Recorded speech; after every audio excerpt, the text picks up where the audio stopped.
Well, hello there. It's a Hello. Sunday evening, and that can only mean one thing. It's time to bury that corpse that's been stinking up my dining room, and also to do Superchat catch-up time.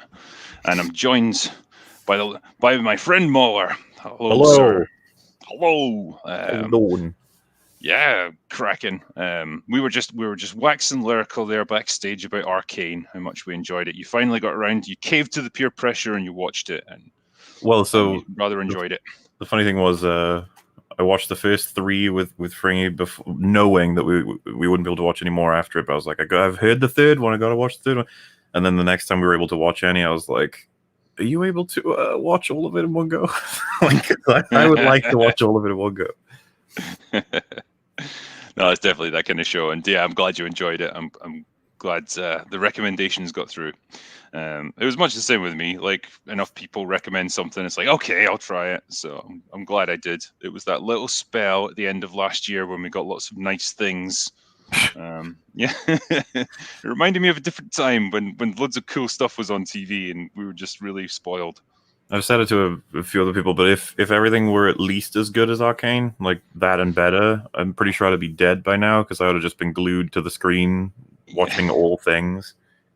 And then I thought, oh, that's what it's like to be like a consumer. They just love everything, no matter what it is. Just enjoy it. That's like being a Disney Star Wars fan. Imagine not being able to tell the difference between something like Arcane and Book of Boba Fett. Like they're both good shows. You're like, oh my god. It's just one thing, actually. I think my lights are a bit too bright in here, so people have asked me to turn them down. Hold on, give me 1 second. No problem.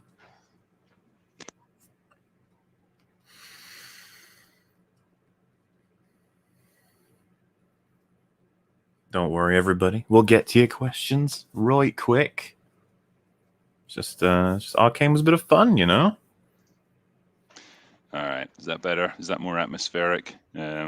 Yeah, basically, I can either have the lights on or off, and that's my two choices. I don't really have a dimmer or anything like that, so I can totally play around with the balance. So, yeah, now you get Ghost Drinker, where I'm just kind of a white blob in the center of your screen. So I hope you're happy, whoever that was.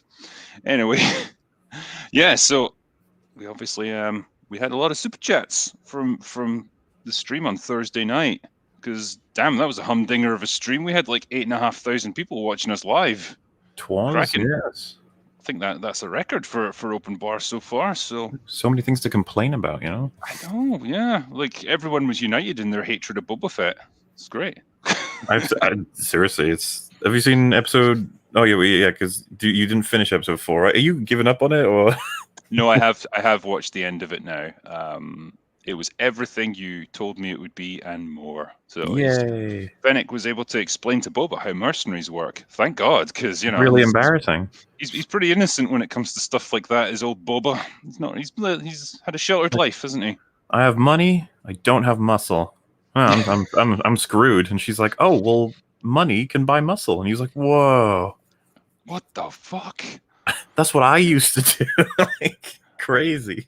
And he's, you know, he's literally been going around like hiring every fucking person who crosses his path. Like if a guy just like, you know, is taking a shit in the street in front of him, he's like, you want to work for me? Yeah, sure, man. Okay. It's like people like, who are you? And he's like, I don't even know, really. Yeah, it's like, what your qualifications? I don't know. This and that, I suppose. Yeah, you're hired. I'm passionate, and that's what matters. Yeah, my qualification is pleasure, because other people's leisure is my pleasure. Yeah, I've seen a lot of people asking me, so I may as well say it. Like, usually the Book of Boba Fett premiere's done for EFAP by now. I had copyright stuff happen, and then it's finally clean. But I was like, it wouldn't make much sense to premiere that while we're streaming, I guess, because there'd be like 2 shows at the same time. So, I guess I can try and premiere it. If you'll have an idea of when we've got about an hour left, you know, if you would. Yeah. Unless people do that thing of like sending like $1 super chats right at the end to just keep me locked in prisons in a tomb of my own mind. Yeah, I'll be able to let you know. So I can set it so then it'll just come out after we're done. Yeah. Okay. Look at that. You see, prioritizing this over EFAP. Can you believe it? What a guy. What a guy. Well, anyway, should we see if we can get through some of the chats then? Let's do it. And just for the people in chat right now, we're not ignoring you. We're just trying to get through some of these super chats, and then I'll bring up some more ones because I know there's a few coming in as we're going. Can't sleep until I see the video, MauLer. Oh God, I hope I don't. I hope you're right. Yeah. Yeah, he's too fat for his jetpack. God bless him. Okay, what's the first one we got to here?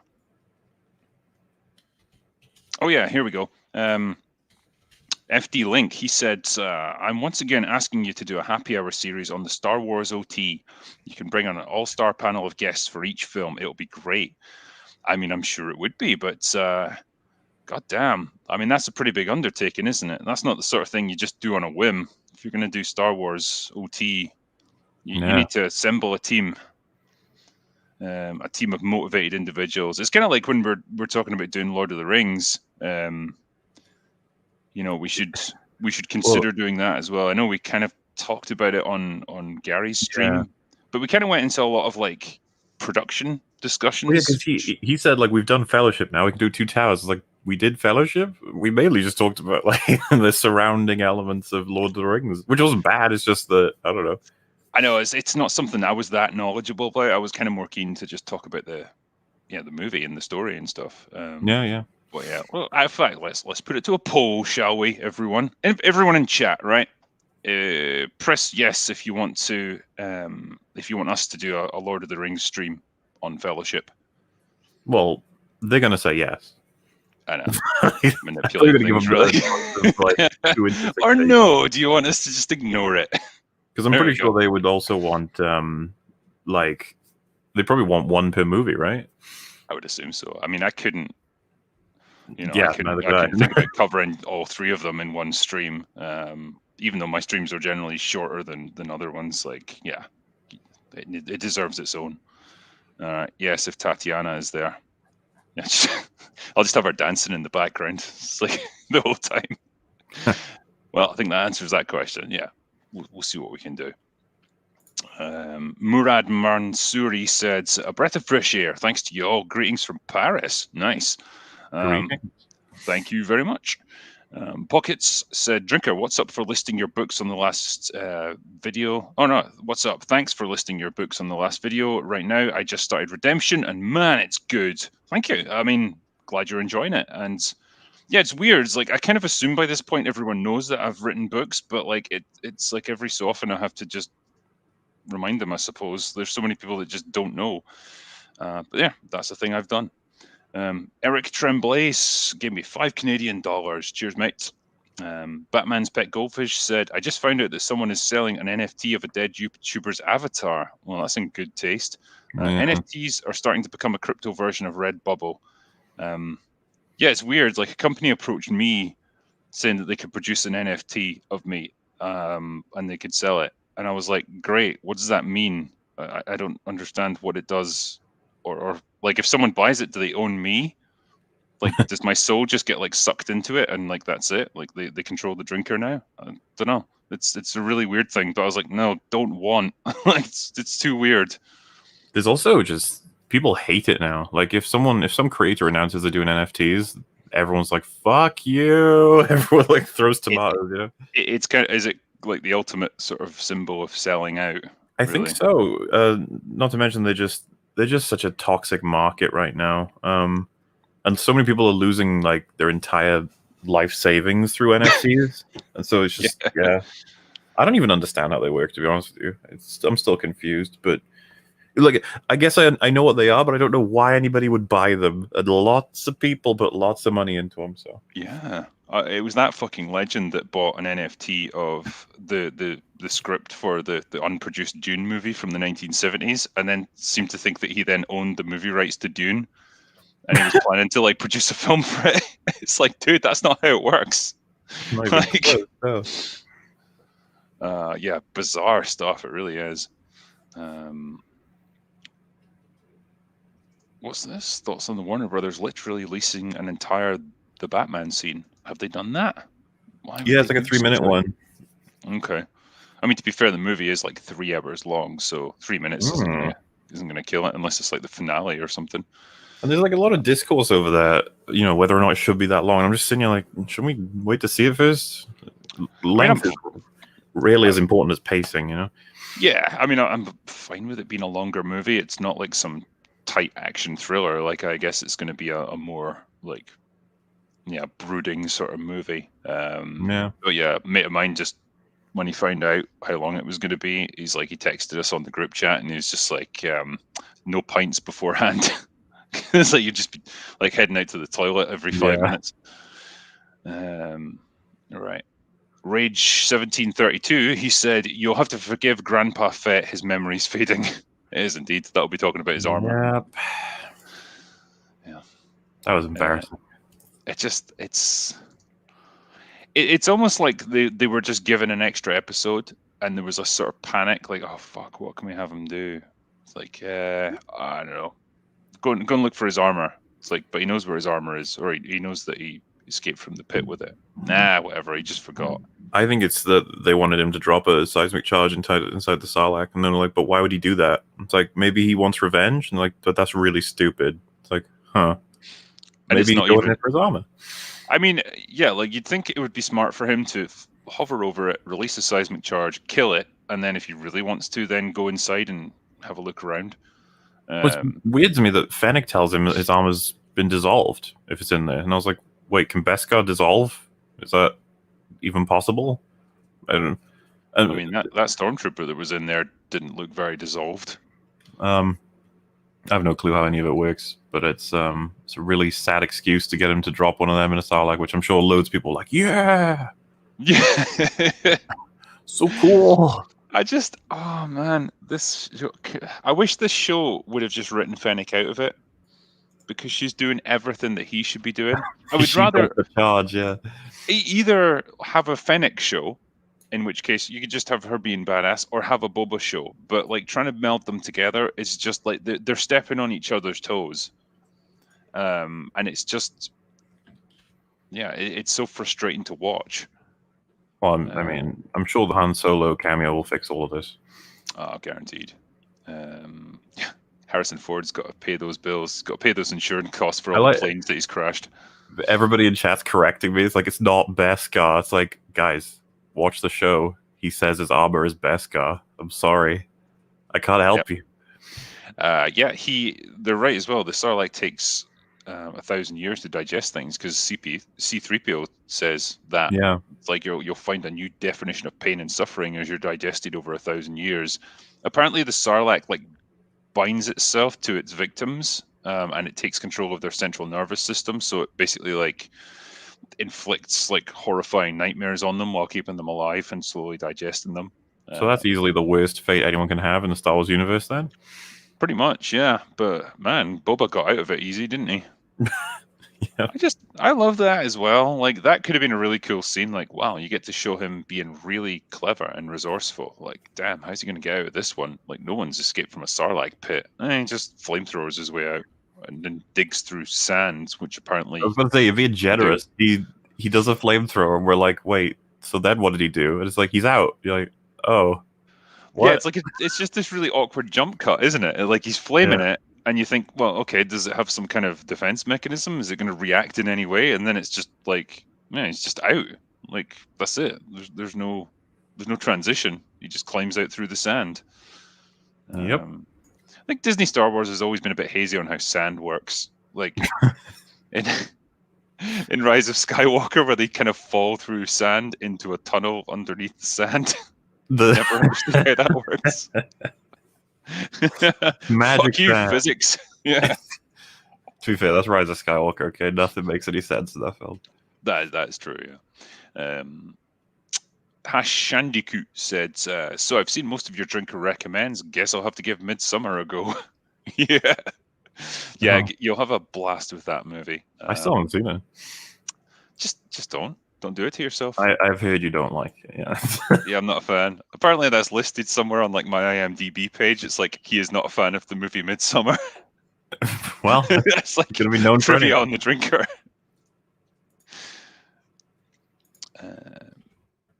What's the next one? Just Nova said the clapping seals for Boba say Godfather theme therefore it's good. Cognitive dissonance much. They've written congestive dissonance, but I think they meant to say cognitive. Congested. Yeah. Yeah, that's all it is. A sour cream citizen said John Fabuloso and Dave Filoni should just stick to making cruddy kids cartoons. That's the only place this drivel belongs. Oh man, I feel like their reputation's taking a bit of a hit these days. I was just about to say that. Doesn't it feel like they used to be kind of liked, but they're not looking very liked anymore? It's it was like, Favreau did Iron Man, everyone loved him. He did Mandalorian, everyone kind of loved him because he saved Star Wars from the brain. Star Wars, that's right. But then, I guess you live long enough to see yourself become the villain.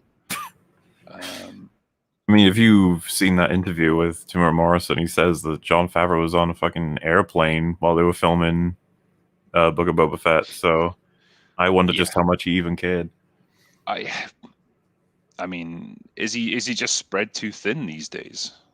Is he trying to oversee like half a dozen different shows that are in various stages of production? And when he's just like, fucking no one cares about Boba Fett. It's just a holdover show anyway. Which is crazy to me, honestly. I would have thought they'd be like, this could make bank, but I guess they figured Boba Fett is he's like a little stepping stone. I guess the reason, because we kept questioning, like, why is a bounty hunter like Boba Fett just suddenly setting himself up as a crime lord and just, I'm going to stick on one planet? And I guess otherwise it would have just become Mandalorian 2.0. So they try and have him do something different. But then it's just like, why even bother in the first place? Like, is that a story that anyone really needs to see? Man, it's, yeah. I guess I'll see. I don't know why he wants to be a crime lord. I still haven't gotten that yet. No one knows anything. JS Pena says, although I'll admit that Temuera is too old for the part, I respect him for calling out the writer for his character. Yeah, I mean, he is too old, unfortunately. He's not quite the right era and age, but he's trying, I need to tell he's trying. I'm going to settle this once and for all. So, how old is Boba Fett in Return of the Jedi? That's what I need to kind of... As far as I know, he's supposed to be in his 40s, but he's in his 60s now. Yeah, so during the events of Book of Boba Fett, the titular bounty hunter is estimated to be about 41 years old. Looking back on his history, he was 36 in Return of the Jedi, and we saw his jetpack.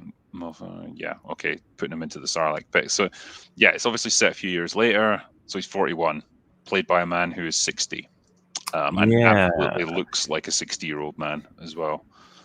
It just doesn't work. No, and I can't remember who suggested it, but just the original Boba Fett actor, who's very passionate about Boba Fett, would be that he's at the right age to do it himself. As in the original one from the prequels, the kid one. You know what I mean? He's grown up. I was going to say, like what's happened to the kids? Like, I think the problem with child actors is they don't often grow up to be like big deals when they're adults. They might not like have any actual acting ability or anything. They obviously just wanted Temuera Morrison because he was in the prequels, and it's like a little bit of legitimacy by having him come back.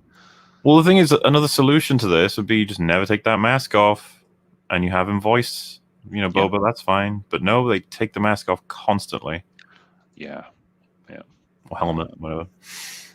It's. I think I'll never understand why he goes for a walk through town when his entire crime syndicate literally consists of him and Fennec, and I think the two Gamorrean guards. That's it. That's all the crew he's got. Well, you see, that's important when you're running crime. I think. I don't know. When you don't actually do any crime as well. Yeah, I'll have to check her lessons to him about being a crime lord. It's so cringy that she's like his guide in the crime world. It's specifically in a place that he spent years. And she's like a galaxy hopper, right? Like she's not from Tatooine or anything.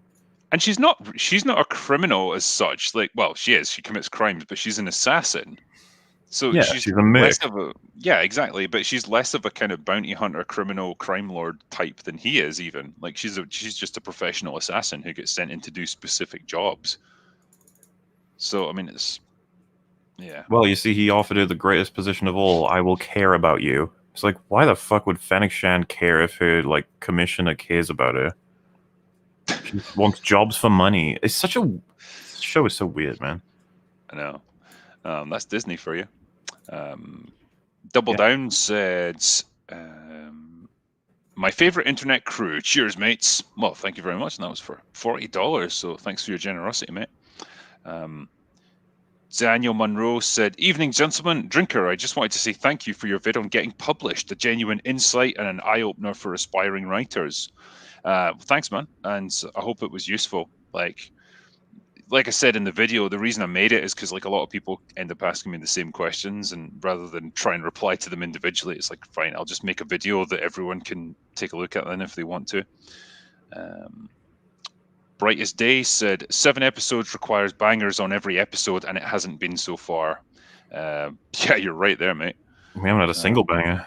Nah, it's been duds. Daryl the Derelict said, still waiting for the all killer, no filler show.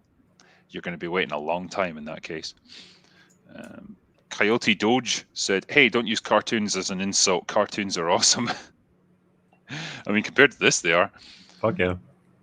Storyteller Nyland said, what confuses me most about Boba Fett is that Doomcock seems to praise it, and I thought he'd be on board with EFAP.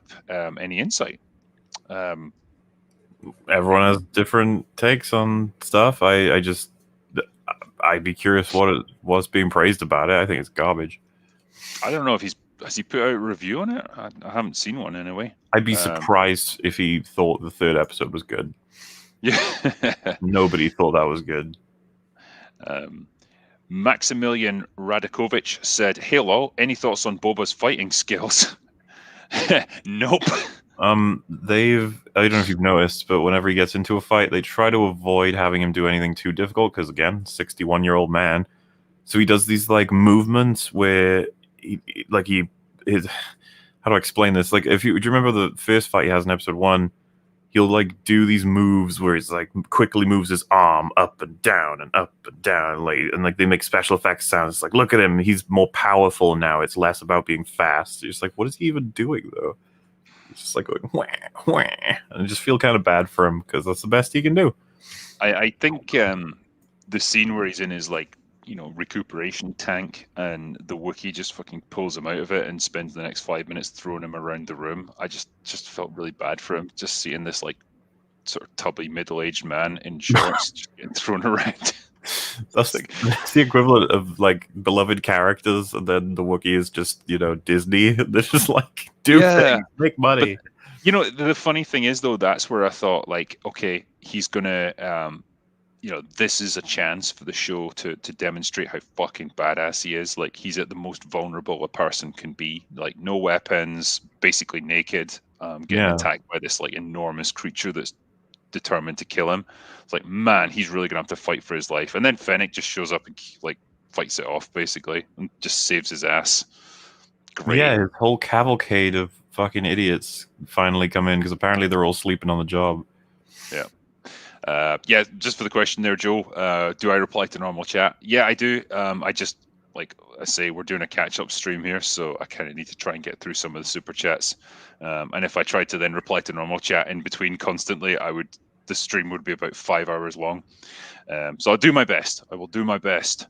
Claudio Rogajan said, have you seen Peacemaker yet? Pretty funny so far. I haven't seen it. I've seen the trailer. It looked all right. I think MauLer, you've seen a bit of it. I don't think you were quite as impressed. Yeah, I got put off. I thought it was really unfunny. I thought the plot was kind of like, not very good. We're getting like shit tons of contrivances immediately, and I'm just not as invested in this version of Peacemaker where it's like he's just a clown. That seems to be. I didn't think of him that way from the Suicide Squad. I thought of him as like he's obviously misguided, but he's still intelligent enough to understand the situation. And let's just say, the guy who sneaks away and comes downstairs because he's making sure they don't get any files outside of Jotunheim. Like, that guy is not the guy in the TV show we've been watching. He's just he's kind of an idiot. But I know some people liking it, and since I've only seen the first 1.5, I don't think I can really say. I feel like that's not enough to comment at this point. Yeah. It really does feel like it's part of that franchise ecosystem, though. I know it's not Disney, but like it's that same idea of like, oh, we're going to start doing spin-offs of everything. Yeah. Like I say, as much as the trailer kind of made me laugh, I never felt like I needed to see a Peacemaker show. I just thought he was kind of a cool, different antagonist in that one movie. That was enough. Yeah, what's the next one? Joe said, quick question. Do you remember Boba Fett? I do remember him. He was a pretty cool character from the OT. And, well, I hope they make a TV show about him one day. It'd be nice. Yeah. Don't know what we've got at the moment. No, not sure who this character is, but yeah. Rush Pabs says, wasting time so you keep paying the monthly fee. That's pretty much it for Disney. Leon Hemmings said, chaps, aside from woke Disney, as a 52-year-old who saw Star Wars at the pictures, it's obvious why it's done. It's old. Why don't you start a crowd-funded studio and make original content? I'd buy in. Yeah, I mean, it's a little bit more complicated than that, I guess. I was going to say, I don't know that we have the capacity to sort all that out, but maybe one day, who knows? It's, well, sometimes people get in touch and there's opportunities that present themselves, but yeah, it's a kind of tricky situation to be in, because as much as companies like Disney are pumping out garbage, people are still watching it and paying them insane amounts of money. So, how do you compete with that? CJ Broskin, he said, Fennec seemed like a red flag since day one. I guess that's in terms of like basically her overshadowing Boba. I mean, I don't know how I feel about her. She's kind of, I think Rag says it on the new one. She's just, what is there for her to become? What can she change into? Like, she's kind of top tier. So that's it, really. It's like, well, is she, I don't know, funny? Is she insightful? It's like, not really. Neither of them are. Neither of them are characters in the normal sense, in that neither of them really seems to have much in the way of a motivation. They just say stuff. Like, I don't really understand what is driving Boba Fett to do any of this stuff. He's just doing it.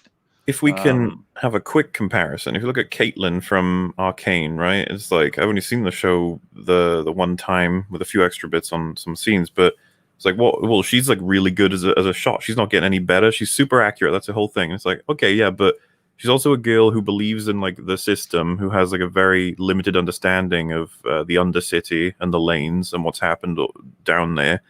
And then she has trouble trusting anyone down there, but experiences the exact same in reverse. It's causing her all kinds of trouble. Meanwhile, understanding there's some kind of conspiracy happening with people getting paid off to do certain things that are bringing down, like, there's so much going on. She's got her own investigation. She's falling in love with another character. She's got this, the other. There's like, who's the main character again? It's like, well, it's not Caitlin. We've got a whole bunch of other people that are more important than her. And yet, compare that. Like, we got what for Fennec? She's like, she's really talented. Like, yep. That's it, yeah. I would have bought into it, and I don't know if this is where they might go, but that she begins to see herself as more competent than Boba and wants to take over, and he has to fight her or something. That would at least be something, that she's perhaps more ruthless or warlike, and tries to advise him to take a more ruthless stance on all of this stuff, and he's kind of resistant, and so she's like, yeah, I could do a better job than you. But then if they did come into conflicts, yeah, I don't think she would be allowed to lose. And so, that where do you go from there? She just kills Boba Fett and then she gets her own spin-off series. Well, like, they won't do this, but imagine in the finale she takes like a bullet for him and dies. And it's like a tragic moment. I don't even know what I'd feel. I'd be like, well, there she goes. Yeah, because I don't get their relationship. There's no warmth. There's no chemistry. There's nothing between them.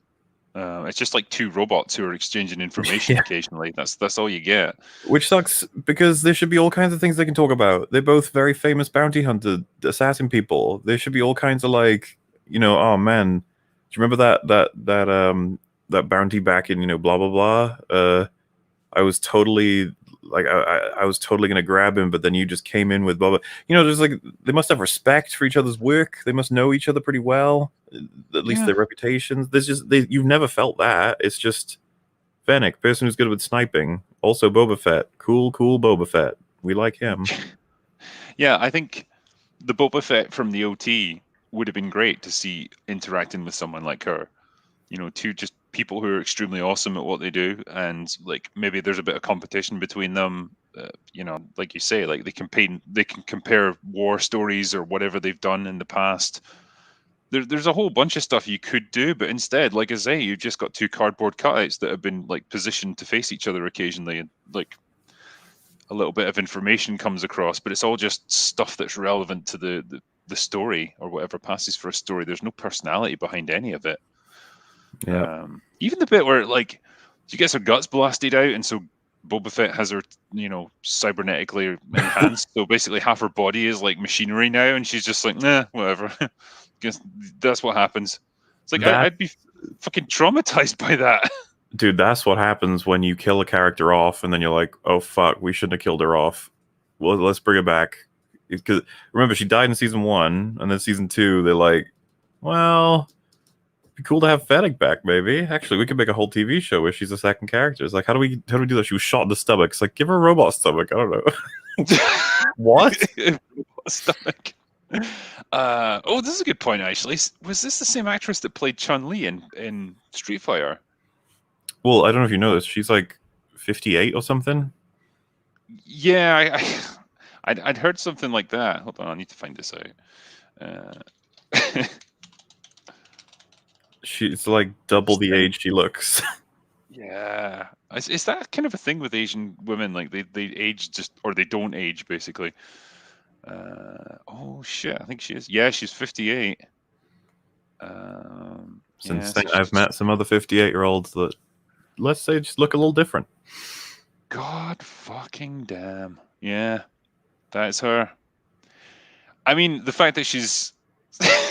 yeah. The fact that there's a connection to Street Fighter the movie just makes this unintentionally awesome.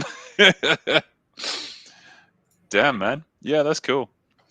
Oh well. Yeah, she's definitely aging well. Yeah,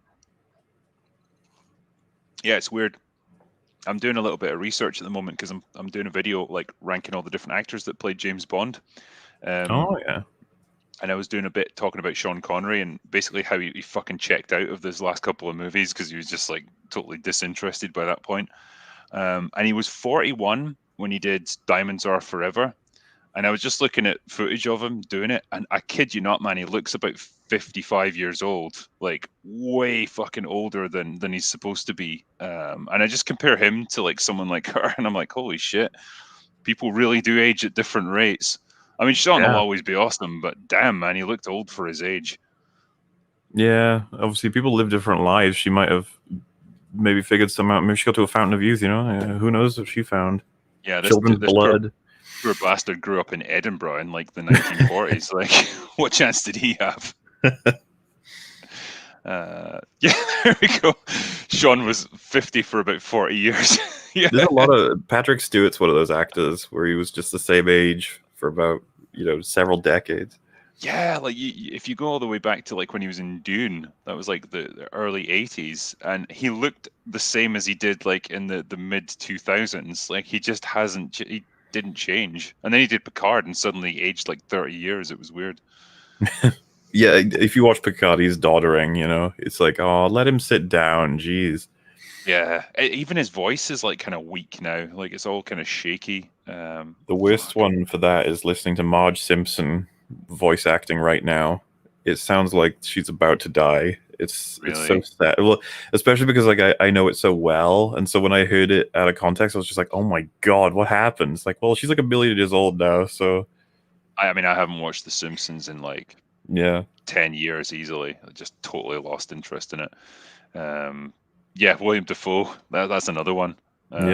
He got old quite quickly, but then when he did No Way Home, he just hadn't changed in like 20 years. It's bizarre. There's a benefit to that, aging quickly, so then you age slowly, and especially if like you're popular at that point, Yeah.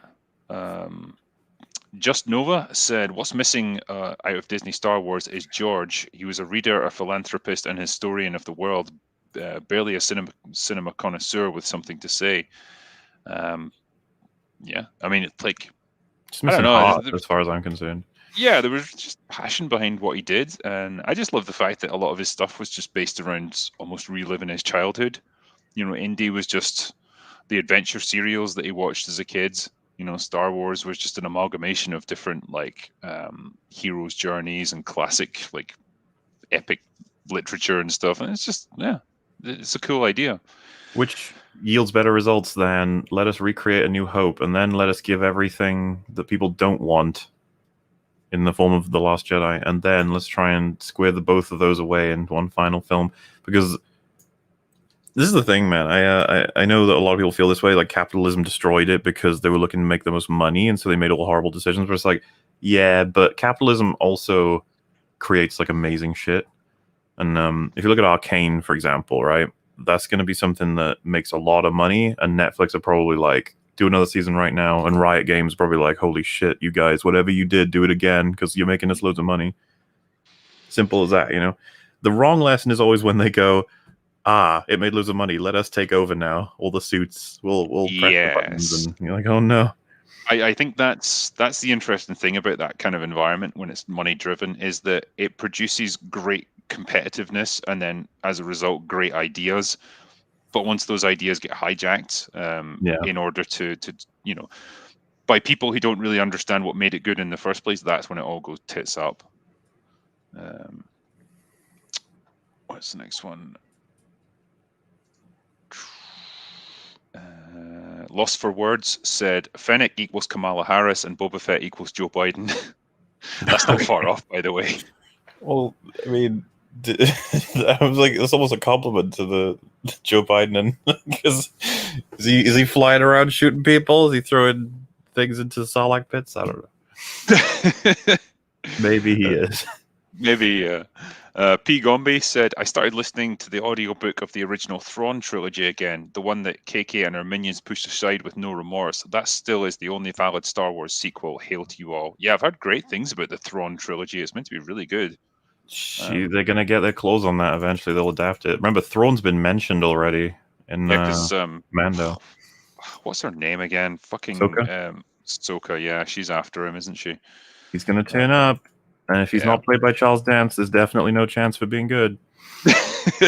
Is Charles Dance just your go-to guy for like authoritative older men? Like, I mean, let's get him let's get him a satisfying Tywin role. The funny thing to me is, it's like, no, it's probably better that we don't. That's going to end up really bad. Whatever happens, Thrawn's going to get humiliated.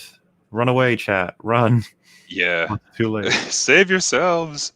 I just don't like to imagine what would have happened if Tywin had still been alive by season 8 of Game of Thrones. Just he would have been baffled, shaking his head. Yeah, like, what are these morons doing? Maz Mikkelsen, that was a suggestion as Thrawn. Yeah, good actor. Yep. Okay, next one.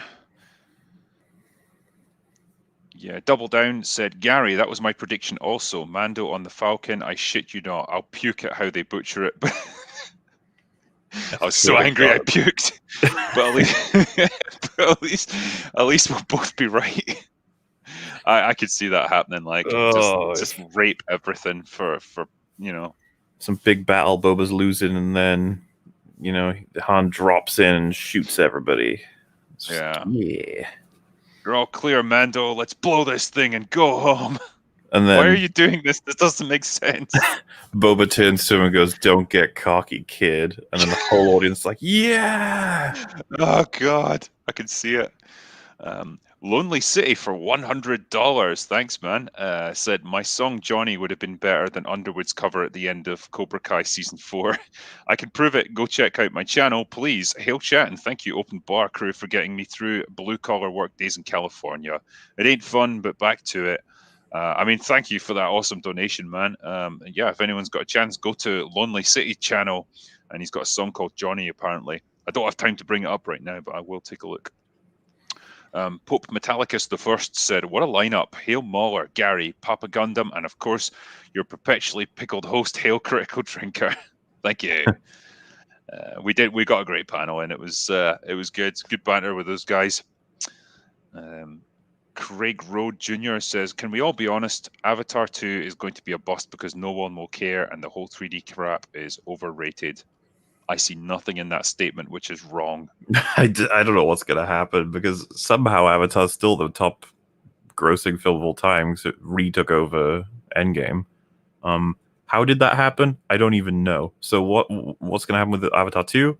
I don't know. Could flop miserably, could do some weird shit. I don't know. I mean, James Cameron doesn't produce many clunkers, to be fair to him, but it's been a while.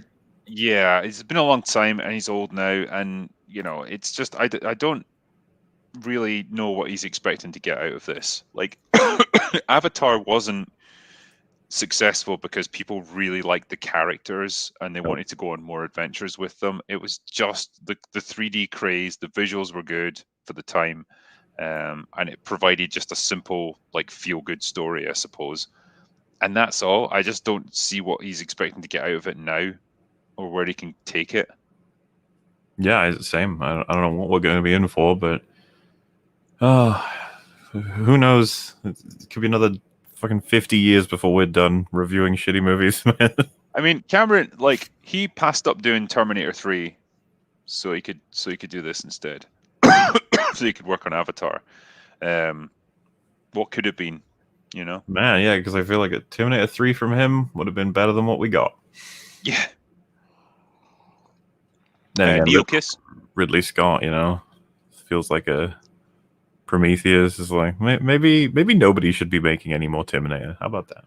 Yeah, we've discussed it before. I don't think it's a concept that really can be turned into an ongoing series. Like, it's really pretty limited, and they just nailed it. They nailed it with the first two. I don't think you could do anything more with it.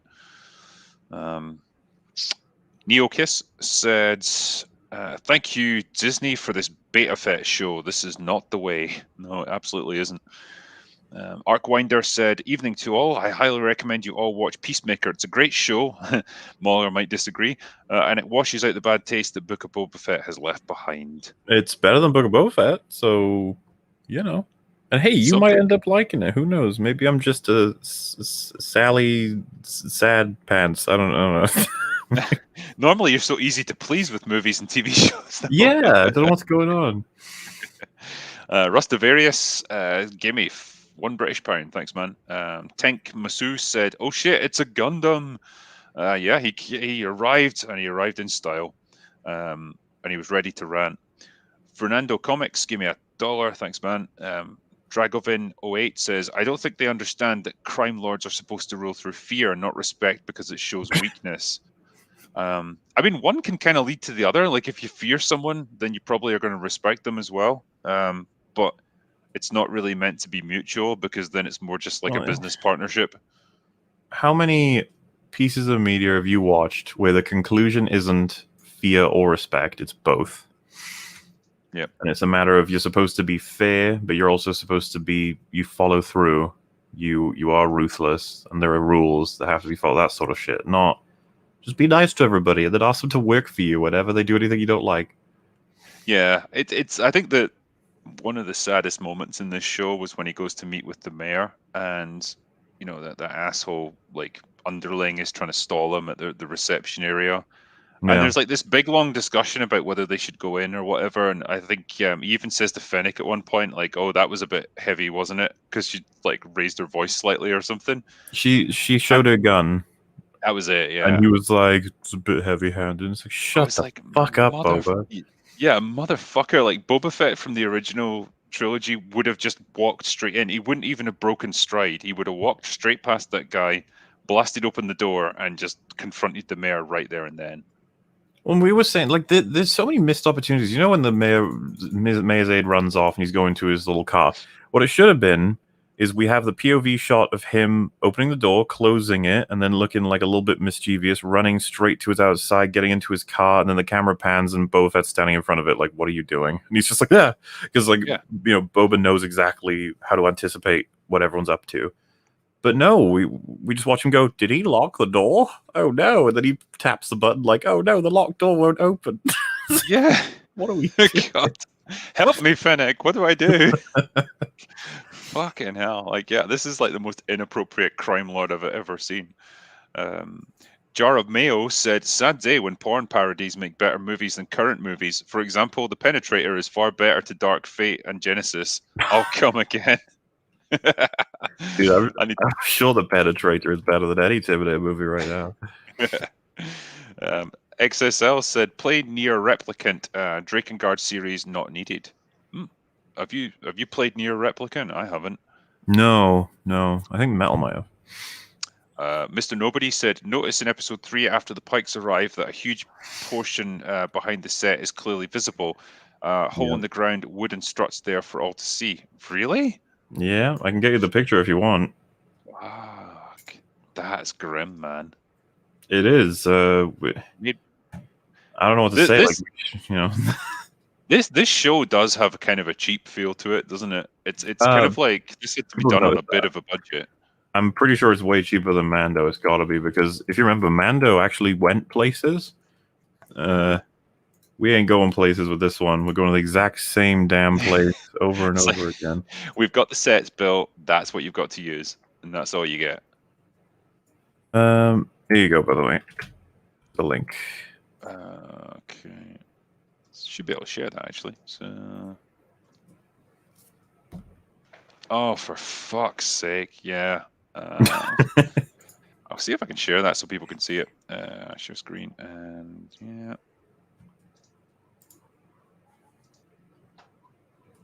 Okay, so let's see if I can bring that up. So could people see that there? Is that just taking up the screen now? Yeah. Yeah. Look at this. I mean, they could have CGI'd that, like CGI'd a roof on top of that or something. So they didn't spot it, obviously. So that's just grim. Damn, man. Oh well, that's what entertainment is now. Yep. WG, he said, guys, put your freaking CC on when you watch Book of Boba Fett. He clearly says he's a crying lord, so he's in character. Yeah, that's. I mean, I could buy into that if he actually showed emotion as well. But damn, Tamura Morrison just like he can't be fucked. So yeah, I'm just here, get my paycheck and go home. Fat Steven Seagal said, "Drinker, do you like any of my movies yet?" #love me. I love all of your movies, Fat Steven Seagal. You're an endless source of entertainment. I mean, honestly, we could have a whole arc on EFAP about just doing Steven Seagal movies. I think there's a ton of content there. Night King 01 looks like the Sting on that Quadrophenia look up. Yeah, the bikers look like Sting on that Quadrophenia. Yeah, that's pretty much what you got there. Fucking Vespas. Jamie Boyer said, "Good evening, you gang of glorious beasts. Long time lurker, first time super. Hey, well done, man.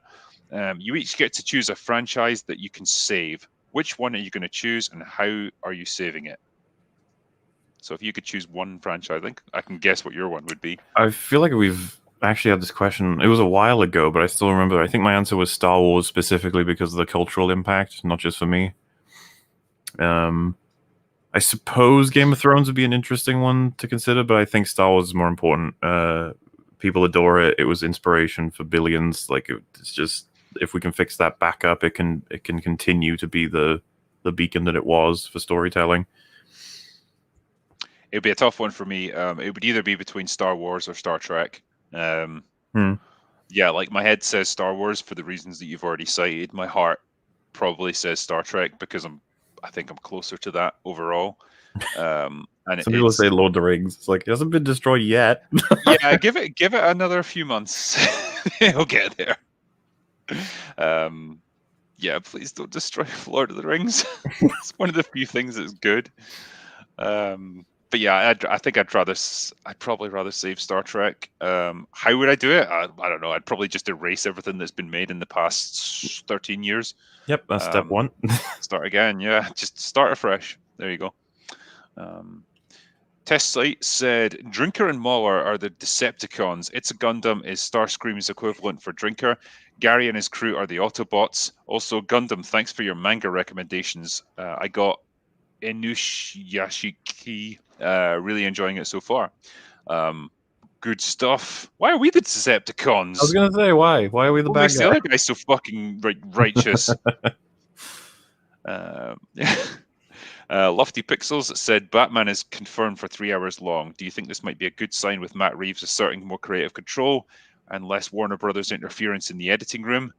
I mean, I suppose it's a sign because studios always push for shorter movies, don't they? They can get more showings in. Yeah, I guess it can mean anything. I don't know. I don't know what we should think about it just yet. You know, I'll see the movie and then I'll say what I thought of the 3 hours. Yeah, I'm definitely going into it with an open mind now. I was not enthusiastic to begin with, but the more I've seen of it, looks pretty good. So hopefully that's something. Decepticons are cool though. I know why. It's because we're British, and so everyone associates Brits with being the fucking villains. This is How did it. Az escape the Decepticon label? I don't know. He's from Yorkshire, isn't he? So he's barely British. I think he's barely human. Well, there's that.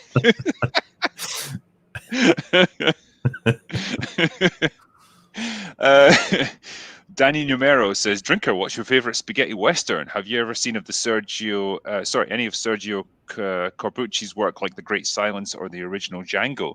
I haven't seen though. I guess mine would be the Dollars trilogy. It was like Sergio Leone. I just thought Clint Eastwood was fantastic in that. Good, the Bad, and the Ugly. How can you go wrong? You know. Mm-hmm. Yeah, it'd probably be that if I had to choose. I don't know if MauLer, you're much into westerns. No, I've seen a decent amount, but not in so long now that I feel like I should probably go on a little fun adventure of watching a bunch of them in a row. To be honest with you, It's just such an enormous genre, but yeah, you know, I think when you get into that sort of 60s and 70s periods, like when Eastwood really rose to prominence, like there's some fantastic films there to be seen. Yeah, it'd be interesting to look back. Awakened Shaft said, Peacemaker is such a garbage TV show. All it does is remind the main characters of how racist and sexist he is every 5 minutes. But hey, at least we got this instead of a sequel to the Snyder Cut. What are they? Are they mutually exclusive? I don't get it. It's like, was it a choice? I don't know. I guess it might have been Warner Brothers' decision to sort of go ahead further with James Gunn. Apparently, James Gunn's already working on another DC project now. So there's a good. I wonder how he's going to balance all that because he's working for Marvel and DC, you know? Yeah, it's like this weird interloper. See, I kind of feel like he only took the Suicide Squad just because he was temporarily fired, and it's like, well, I've got to do something in that time, and then he's back at Marvel because people forget things pretty quickly. And it's like his cancellation was temporary.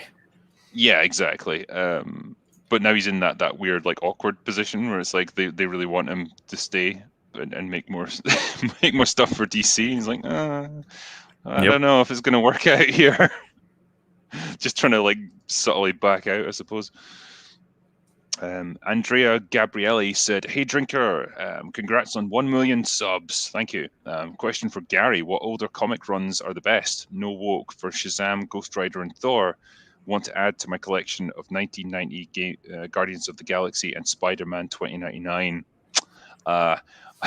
It may surprise you to know this, but I am not an expert on comics, and so I can't answer that, sadly. And I'm going to guess that you can't either, MauLer. No. Okay. Sorry, man. Apologize. This is what happens occasionally. Rob H said, "Hail Drinker and guests. Just ordered a new 1911 and now I'm kicking back enjoying your chat with bourbon and a cigar as today is my Sunday. Throw me a movie recommendation if you don't mind. Ellie's gay, by the way." Damn, a movie recommendation just off the top of my head. Watch Hunt for Red October. I fucking love that film. And I was just thinking about it earlier. Yeah. I went on a Sean Connery voyage of discovery and realized how much I enjoyed that film. And I hope you enjoy your new 1911. Hopefully you weren't pointing at the screen or anything while you were listening to us. Steve Hart says, Mando was at his best in the episodes when it had a large ensemble. That should have been the format of the show, but they had to make 10 spin-offs. I kind of agree.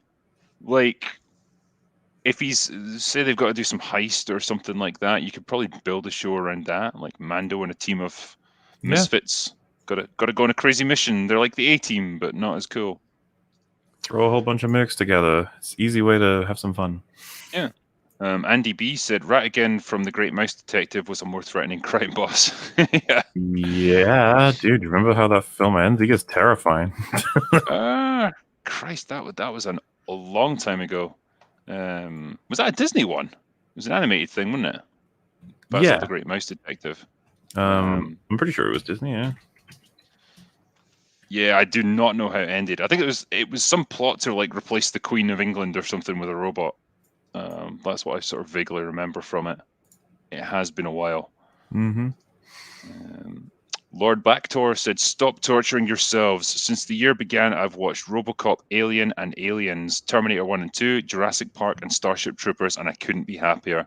That is a pretty good way to spend your It's a January, good I would set, say. yeah. The Uber Geek said, "From the studio that brought you Jason Bourne." Yeah. What was that from again? Fuck.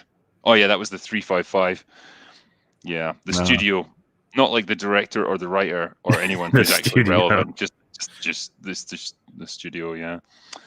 Holy Moly said, "Let's not forget Geode, a rock, is the navigator of the starship vessel." Yeah, that's High Republic, isn't it? It's a melting pot of creativity, that. Leon K said, "Brown coats forever." Zagretius NA said, "Hey Gundam, I saw your future ex-wife complaining about life on Twitter. Did her future alimony checks bounce? Also, hi Long Profit and the of the Dawn and hi Rags." Hello. Nice.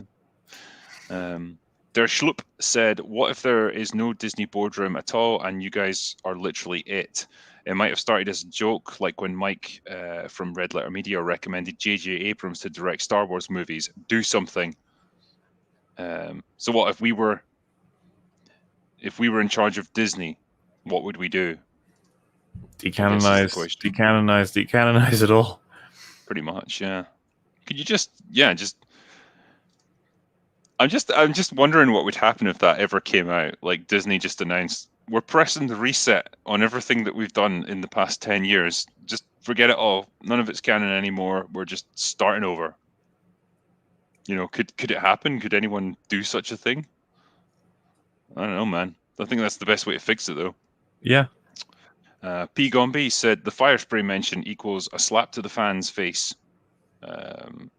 Yeah, that was the ship, isn't it? So instead of Slave One, it's now Fire Spray, whatever, because that's like the class of ship that it belongs to. Yep. Johnny Thompson gave me $1. Thank you.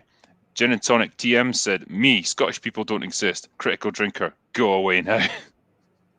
Scottish people do exist. We're a minority. Olaf Van S said, "Great panel with some of my favorite YouTubers. Cheers, mate." George Watkins said, "I'm planning to start a film podcast. What software and applications would you recommend? Also, what would you suggest for sampling video and audio from films without any copyright issues? Thank you." I mean, if you're doing a podcast, you really just need something like StreamYards to stream it, don't you? There's nothing complicated there. To avoid copyright, you kind of want to keep it under 8 seconds, I think, is the sort of benchmark now. So chop your footage up into little 8-second chunks, and then it's usually okay. Or trailer footage is usually all right, isn't it? I think you're generally all right with that. Depends on the company, I guess. I know that surprisingly Disney are pretty good, right, with it, but they are, yeah, they're all right. Universal can be complete twats. That'll be a problem when we get around to Jurassic Park coming out, because I'm pretty sure that movie is going to be so great. It's going to be top notch. Yeah. Who's the one that did like who produced the Rocky movies? Is it? It's not Paramount, is it? Rocky Studio. I'm trying to remember who done it.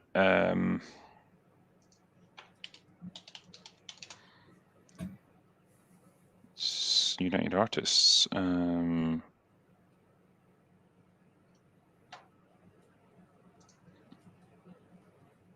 MGM. Yeah. So they own the rights to it. Yeah, they've been total assholes in the past. Like it's put me off ever doing a review of Creed or Rocky again, because everything I've tried to produce for that, it gets copyrighted. No matter how small the footage is, no matter how much I chop it up, they always nail it. it's like, fine, fuck it. It's such a shame, actually, because I'd love to talk more about it, but there we go. Have to use pictures. Yeah, do a collaboration with Frosk. Yeah. Could you imagine if we brought her on like Friday Night Tights or something? It's like, yeah, Frosk is here. Unreal. She would come in guns blazing, probably, like really confident, and then everyone would like laugh at the stuff she's saying, and she would lose all the wind in her sails. I just love to see her and Az go head to head. I think it'd be fantastic. Oh yeah. Dirk D13 said, "What's your opinion of those mid-90s action films that were unsuccessful and critically derided, like Drop Zone, No Escape, Terminal Velocity, Money Train, etc.? I love them all." I'm inclined to agree. Like, I know, you know, we put those rose-tinted glasses on, and like what we have to deal with now in terms of movies just makes everything that was even mediocre in the past seem fucking awesome. But that's where we're at the moment, isn't it? Yeah, I think No Escape is a great movie. I really enjoyed that one back in the day. Terminal Velocity, it's pretty good fun. Money Train, I think, you know, Woody Harrelson and what the fuck's his name? Wesley Snipes. They got pretty good chemistry together. Quite enjoyed that. Yeah. Don't know about you more. Well, I haven't seen it in forever, but I remember liking it. Woody Harrelson is another one of those guys who's been like 40 years old for like the past 30 years now. Yes, he has. Really weird. Planar Aspect says, breaking news, the Batman is 167 minutes long. Yeah, we discussed that. Patrick Mulligan said, is Bly Manor woke? If so, why? And how does this not apply to Hill House? And if it is, does that mean woke writing can be masterpieces as well? Interesting questions. It's not, I don't know, I don't think it's woke as such. It's very diverse, like in terms of the casting and so on. It did stand out to me as being a bit unusual for being set in like a little English village in the 1980s to have, what is it? Like you've got 2 black women, 2 lesbians, an Asian man, an American. Yeah, it's quite an unusual mix of people to find in a setting like that at that time period. But I don't think that makes it woke. It's just an interesting casting choice, I suppose. I think they were hired in the city as well. Yeah, so you can kind of, you can apply that to it a little bit. Although the governess of the house, and I can't remember the character's name, but she wasn't hired, obviously. She was just there in the village. She lived there. I forget, the governess? Yeah, like I don't want to just call her the black woman, but like the one who's like a ghost the whole time. And yeah. She, I thought she would get picked up by her husband. I can't remember where she. Yeah, but she lived locally, doesn't she? She's not like she's from London or anything like that. I think she lived local. Oh yeah, but I can't remember how. Well, because if she's getting driven back home, I couldn't remember exactly where she lived, but obviously she ends up living at the manor because she gets a divorce, I think. Yeah. What I love most about that show is that the Scottish guy is the villain. Dude, that fucking actor, man. Just get him in more stuff. Yeah. It's a well-known fact that all Scottish people are evil as well, so there is that. So yeah, the question there was, I guess, that kind of invalidates the second question. So if it is, then why does this not apply to Hill House? I don't think either show is woke as such. Like I say, I think it's just interesting creative choices when it comes to the sort of casting of the characters. And can woke writing be masterpieces as well? I think you can absolutely have progressive writing and progressive ideas that's really good. Like, it's not a barrier to quality. It's just how it's implemented that becomes the problem, I guess. If it's implemented badly, that's when people like me generally pick up on it.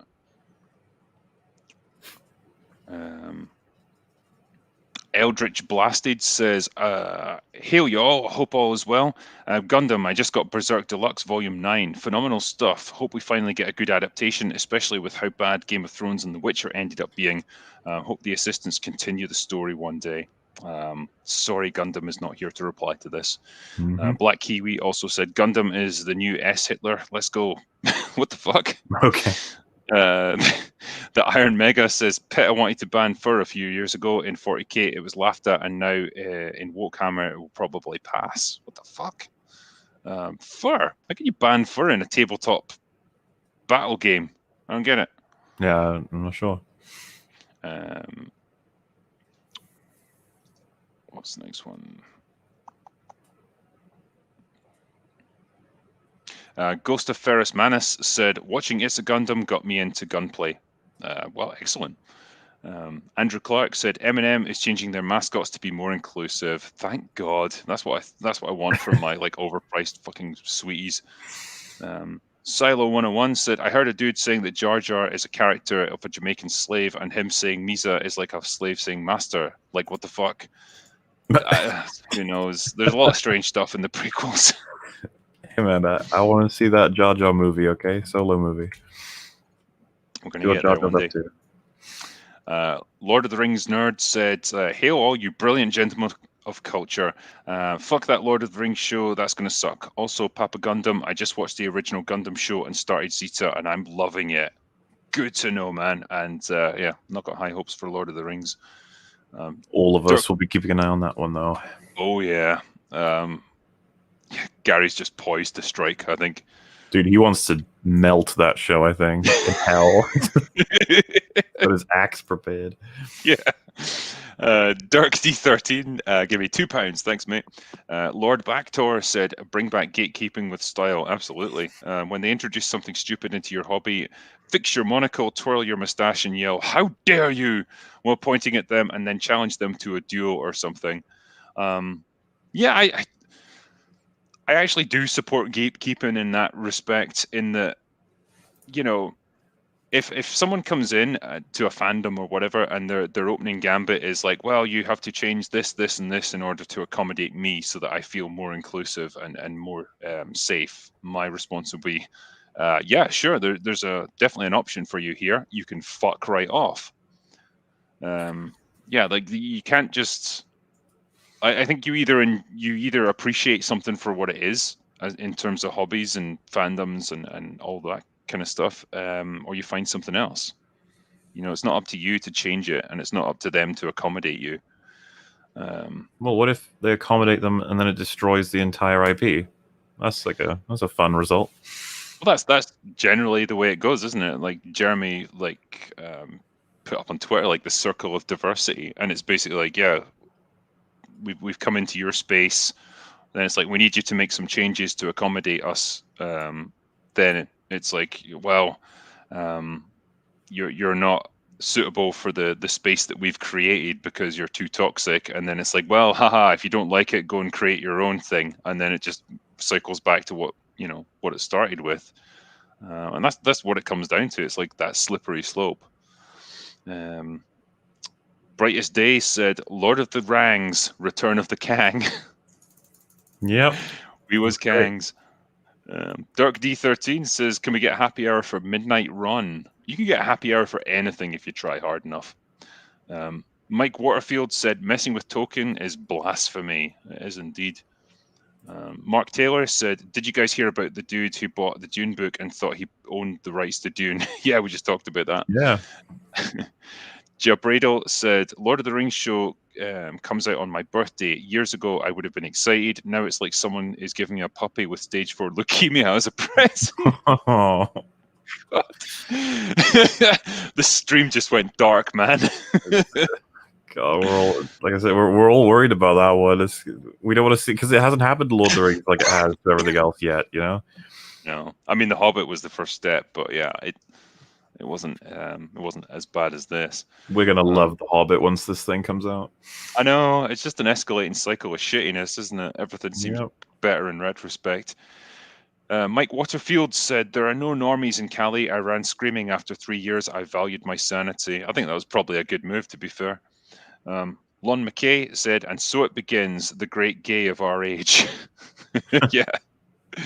Cthulhu Loves You said, watch Banshee, best diverse TV show I've seen. Yeah, I've heard good things about Banshee.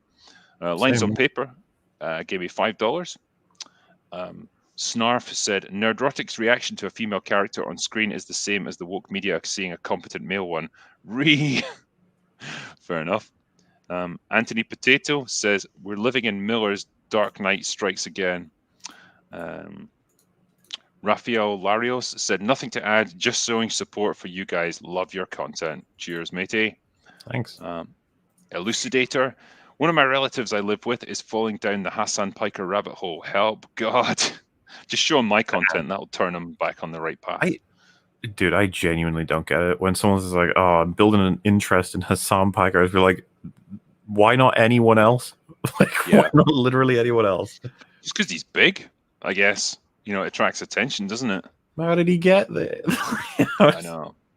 I'd never looked back through his stuff. Like, maybe he was like a lot more interested and edgy, a few years ago, and then it's like the bigger he's got, the more like dumb he's got. Who knows? Opposite of insight. What can I say? Bogweed said, what does this commentary community have against the original Top Gun movie? It's the perfect hero journey story. The movie never gets recognition, never gets a whisper.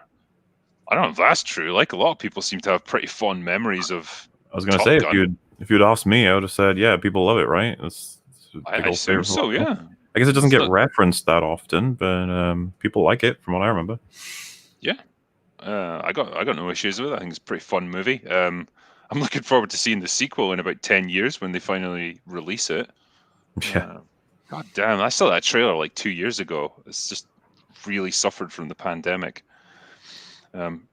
Drowning Clown said, the big problem is that a lot of us have been apolitical for too long. Elections have come and gone where we could have made our voices heard that led up to this point. I think most people just kind of fall in that middle ground, really, aren't they? Where they just kind of want to be left alone. Yep. Doesn't always work, sadly. Richard Curtis said, I had what I thought was a brilliant message, but the powers that be edited to make it pointless. As a result, I'm afraid I'm only donating half the amount. My love and respect to you is still full. Thank you. That brought a tear to my eye, it did. Stephen Simmons said, as an HP Lovecraft fan, I hate this. Everything HP Lovecraft related, only starring biopics, is about racism as opposed to actual cosmic horror and the mythos. Everyone has to apologize for the author's racism.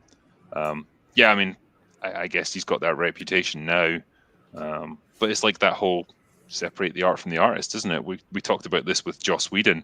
Doesn't make Buffy a bad show in retrospect. No. That sucks, the Lovecraft stuff. We'll just have to wait. Keep on waiting. Something will come along, maybe. But yeah, everyone likes to talk about how he's racist all the time. It's like, okay. Yeah, it's like it's like they have to get that out of the way and just poison the well a little bit. It's like, what? So you're saying I can't appreciate anything he created because he was a racist asshole? Like, doesn't work like that. Yeah, here we go. Captain Marvel referenced Top Gun. Yeah, fuck off. How dare you reference that movie? Hey, her call sign was Avenger. She's the reason that they're called that. Yeah, and that fucking cat is the reason that Nick Fury doesn't have an eye. Gosh, that film's so good. Yep. Deco Berenson said, the pyramid of importance in the film industry is in descending order. Familial nepotism, social nepotism, gender politics, race politics, other identity politics, theme of your work, actual merit, and last of all, quality of your work. Yeah, I think that's fucking true, by the way. I imagine that's how it goes nowadays. Grimnack28 said, how are there hobbits in this new Lord of the Rings show? Isn't it in the second age? Hobbits don't arrive until the third age. Love ya, massives. I'll take your word for that. I'm sure Gary said something about this as well. They've fucked around with the timelines. But yeah, hobbits are recognizable, so of course we have to have them in there. Conman Kershaw said, I suck at being on time for this show. It's a good thing I don't work for you guys. Cheers on me, boys. Down with censorship. Absolutely. Richard Curtis, I still want to see the It's a Wonderful Life massacre ending. An angel called Clarence said you ain't real anyway, said in James Stewart's voice. Yeah, why not? Canon Folderall said, drinkers write about the dangers of digital ownership. They can pry my physical media out of my cold, dead hands. Cheers. Yeah, definitely advise people to get physical media while you can. Dude, it actually sucks with new stuff that comes out. Like, I wouldn't mind owning Arcane on 4K. I don't even know if I'll be able to buy that. I don't even know if they're going to release it on physical. It's like, man, that sucks. Yeah, but don't you understand more? Eventually, you'll own nothing and you'll be happy. No. Jess M. Wells said, "You guys are great. The SJWs are at it again, attacking Morbius already. Leto was asked if Morbius should be gay, and all he said was, why? Pretty good question, actually. He may not be very loved, but that was legendary. He was also cancelled for playing a trans woman by trans people. That whole debate is just the most toxic fucking Chernobyl disaster. Yeah, it's one of those things you can't even get into. But yeah, it's a pretty fair question. It's like, should he be gay? I was like, okay, why? Give me a reason why you should." Dirk D3 says, "Mate, I still love Game of Thrones season 1 to 4, and I am as southern as it gets, but I am 25% Scots. What do you think of this classic show?" Wait, I totally misread that one. I'm going to start again with this, shall I? Mm-hmm. Mate, I love Still Game seasons 1 to 4. And I'm as southern as it gets, but I'm 21% Scots. What do you think of this classic show? Such a shame they fell out. Yeah, Still Game is great. It's very, very Scottish, but I think you can still get something out of it no matter where you're from. Yes, fucking Jack and Victor are awesome. Like, it was a spin-off as well from Only an Excuse. Not Only an Excuse. Fuck, what was it? Chewing the Fat. Yeah. They were just two characters that were really successful in that, and so they made an entire show around them. Tevin Samuel said, "Hello, Dripical Drinker, guests and Rags." Thank you. It's great that Rags gets referenced all the time. Yeah. He's just like, he's never here, but he's a presence. You can always feel him. His influence is in everything, and his paw is right there at the bottom left of the screen. Yep. What's the next one? Where are you? Kung Fu Hot Dog says, "Hail, gents. Gary, thanks for inspiring me. Love ya." Cool. Don't know what he inspired you to do, but good on him. Brian Barlow said, "Well, I was going to say the Drinker is my favorite under the influencer. However, I don't want to alienate. It's a Gundam, so left that one hanging. But yeah, thanks, man." JS Pena, "I made a bad meme years ago saying that once Disney bought Fox, we wouldn't get any more R-rated superhero movies. Looks like I was somewhat right. Pretty much. Once you take it over, you can do what you want with it." Stunner 900 says, "Can't wait for Captain Hook's anti-hero movie." No, he won't get one because he's a man. You know, men are just evil. They're allowed to be. Tori said, "Look up the trailer for the Japanese anime film Belle. It's a better interpretation of Beauty and the Beast than Disney. Could be worth a watch too." That I would be interested in. Snarf said, "Moon Knight carves his murderer's face off." Thumbs up. Yay. I like it. Chad, I was just thinking there, actually, I know you watched Daredevil. Did you watch The Punisher as well? Like, oh, right. Watch that for some proper fucking gory fighting. That final fight in season 1, it's proper like uncomfortable viewing. Like, there's so much like violence being dealt out to each other. Yeah, that's some show. Yeah. It's like, I've already beaten the shit out of you and shot you and stabbed you and, like, I think broken your arm. Now I'm going to slam your face into a mirror and drag it up and down the broken glass. It's just brutal. Chad Parsons said, Disney bought GE. What's GE? I'm not sure what that is. Gunblade Knight said, "If Moon Knight doesn't demand his money from Dracula, I'm not going to be watching the series." I wouldn't hang on your hopes on it. Major Snuffy said, "I believe it. Disney has their thumb on Hollywood, not the other way around." Probably, yeah. I mean, when you're that big. Ben Follis said, "Yo, Drinker, have you ever given Ash versus the Evil Dead TV series a spin?" Yeah, I have. It's really good. I could gush about how awesome it is and how loyal it is to the source material, but you have Gary there to vouch for it. Salute.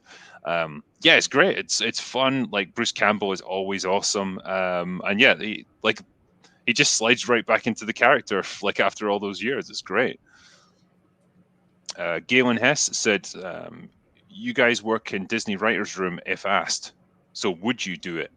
So if Disney came to us and said, we need your help, save us, do you want to work for us? Would you do it? What specifically, sorry?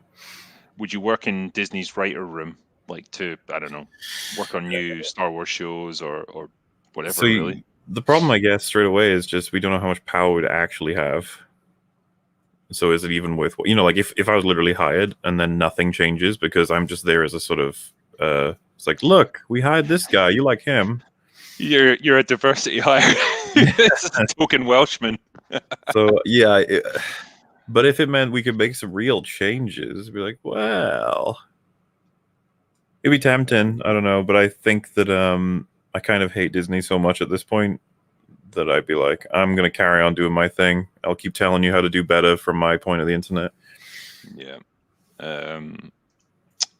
Brotherman Billy said, "Candy, yes, please."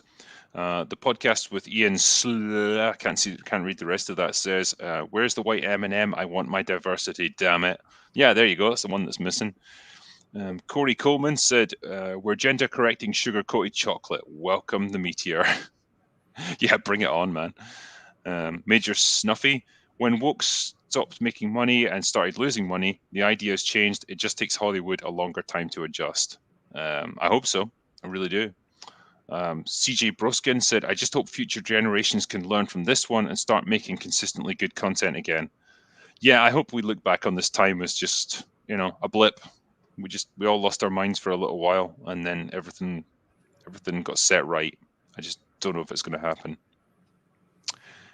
Alex Ogle said, "Drinker, it's not 1984, it's Brave New World. Get your Cacatopian futures right." I'm not sure which one I'd rather have.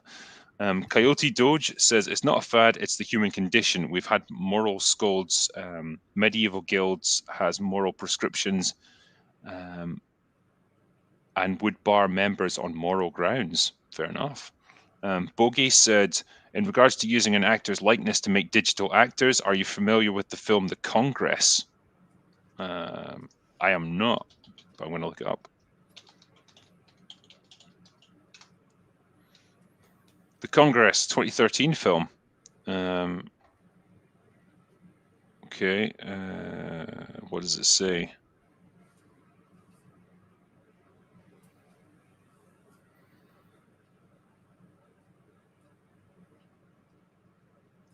Okay, so Robin Wright stars as an aging actress in it. Yeah, okay, yeah. So, like, a studio offers to buy her likeness and digitize her into a computer animated version of herself. Right, okay, yeah, so it's that same idea.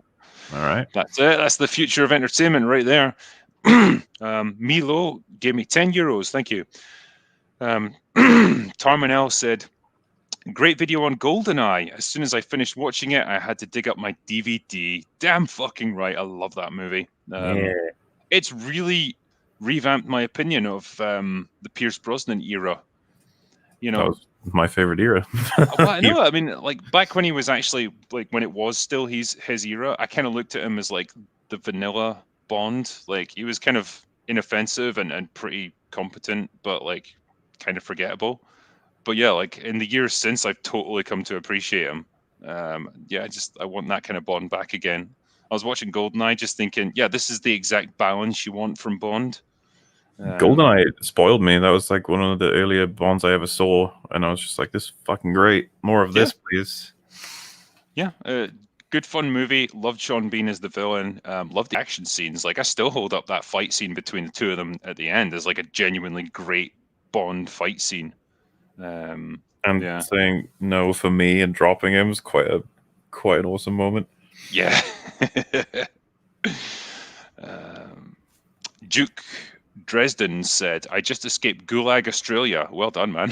To the Philippines after being apart from my wife and daughter for 2 years. Fucking hell.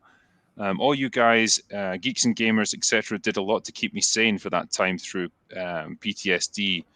I'm an Afghan veteran, and a heartfelt hail to you all." God damn, when you hear stuff like that, that puts things into perspective, doesn't it? Yeah. Suddenly complaining about TV shows doesn't seem quite so important. But yeah, well, I'm really glad you got reunited with your family after all that time. I mean, I guess this is one of those crazy examples where the pandemic just split people apart. Alt Shift K said, "Bat Day Beyond, the mask of the transgasm." God damn. Forrest Friedman said, "Speaking of meetups, have you guys all ever hung out in person or just on streams? Any good stories if you have?" No, we have not yet, have we? Not yet.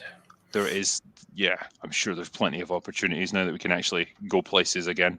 Yeah, I'm hoping I can head over to the States as well and do a meetup over there in, October, November time. I think they're planning something, so that could be cool as well. And Az and I have still got to run down the beach in slow motion like in Rocky 3, so, we'll get it done. James Bursey said, "All right, enough easy nonsense. Gary the Grey, what enemy is beyond the rest of the fellowship that only you can handle? Bob Iger, Mama Susan, etc." I don't know. Yeah, what's the ultimate enemy for us? It's that Gary would have to sacrifice himself to take out. Yeah. Maybe Bob. That Lord of the Rings TV show. Who knows? Yeah, it could be. Yeah. Stunner 900 said, "Almost forgot to say, Black Batman is already canon. His name is Azrael." Oh, well, there we go. Andre Medelsky said, "Gundam, thank you for the Inuyashiki recommendation. I needed this. Drinker, I saw your Annihilation video. So, Event Horizon, do you think they'll release the version with the hell footage?" Sadly, they won't, because that footage was lost. It was done in an era before they had everything digitalized, so it was basically, the film was just stored in canisters and it degraded, so it was unusable, which is tragic because, man, the stories I heard about the second unit stuff that they were shooting was absolutely wild. Yeah, I'd love to have seen it. Wild Bill said, "Do you think Northman will be as good as Lighthouse and Witch, or will Eggers be reined in now he's got a big budget?" I don't know much about Northman. You've seen the trailer, right? The Northman. I don't believe I have, actually. Oh, Drinker, you're going to love it. You're going to watch that and you're going to say, "I want to see this movie." So it's an American epic historical film set in 10th century Iceland. Nice. Okay. Bit of Vikings, bit of murder. Yeah. Just watch the trailer. You're gonna like it. You're gonna like it. Okay. Well, I mean, I enjoyed The Lighthouse, so that'll do. Bama Grad said, "Drinker, if you come to Orlando, I'm sure we can find a piper to properly welcome you." Yes. I want it to be like in Dune when they come down off that spaceship. Maybe Gary and Jeremy can investigate asking a Scotch wholesaler to hold a tasting booth in your honor. Well, I'll be there for that, god damn it. Daniel said, "Chris Gore confirmed as a bigot for wanting to..." Yeah, we did that one. Yeah. That was just a piss take, but yeah, I think you'll lose it in translation a little bit. M. Penn said, "Hey Drinker, love the channel, love your books. Question, what actress today do you think could play the best Kira Frost in a Ryan Drake movie?" Fuck, yeah, good question. So yeah, the way I'd written her is she's meant to be sort of late 20s, short, she's got dark hair. I guess I kind of pictured her looking a bit like Noomi Rapace in the Girl with the Dragon Tattoo movies. Not quite as punky as that, but like that kind of look. I just don't know if there's many actresses that have got that kind of personality, because she's meant to be like really fiery and a bit unpredictable and quite sarcastic with people. So yeah, not Elliot Page. No. Yeah, I don't know. I can't think of any actress off the top of my head who's active at the moment that could play it. But yeah, I'll let you know if I think of anyone. Ryan said, "Gundam, is there a place I can get a studio version of Broken Hearts? Are to blame?"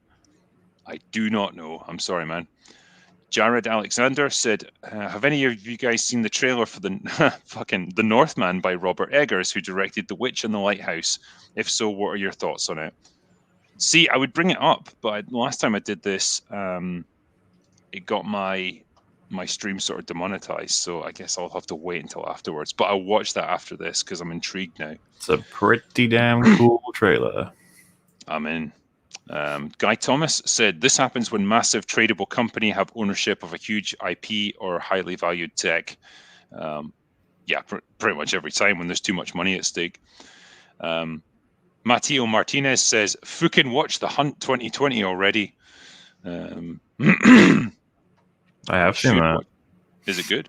Is it worth it? It's funny sometimes. It's a pretty absurd movie. I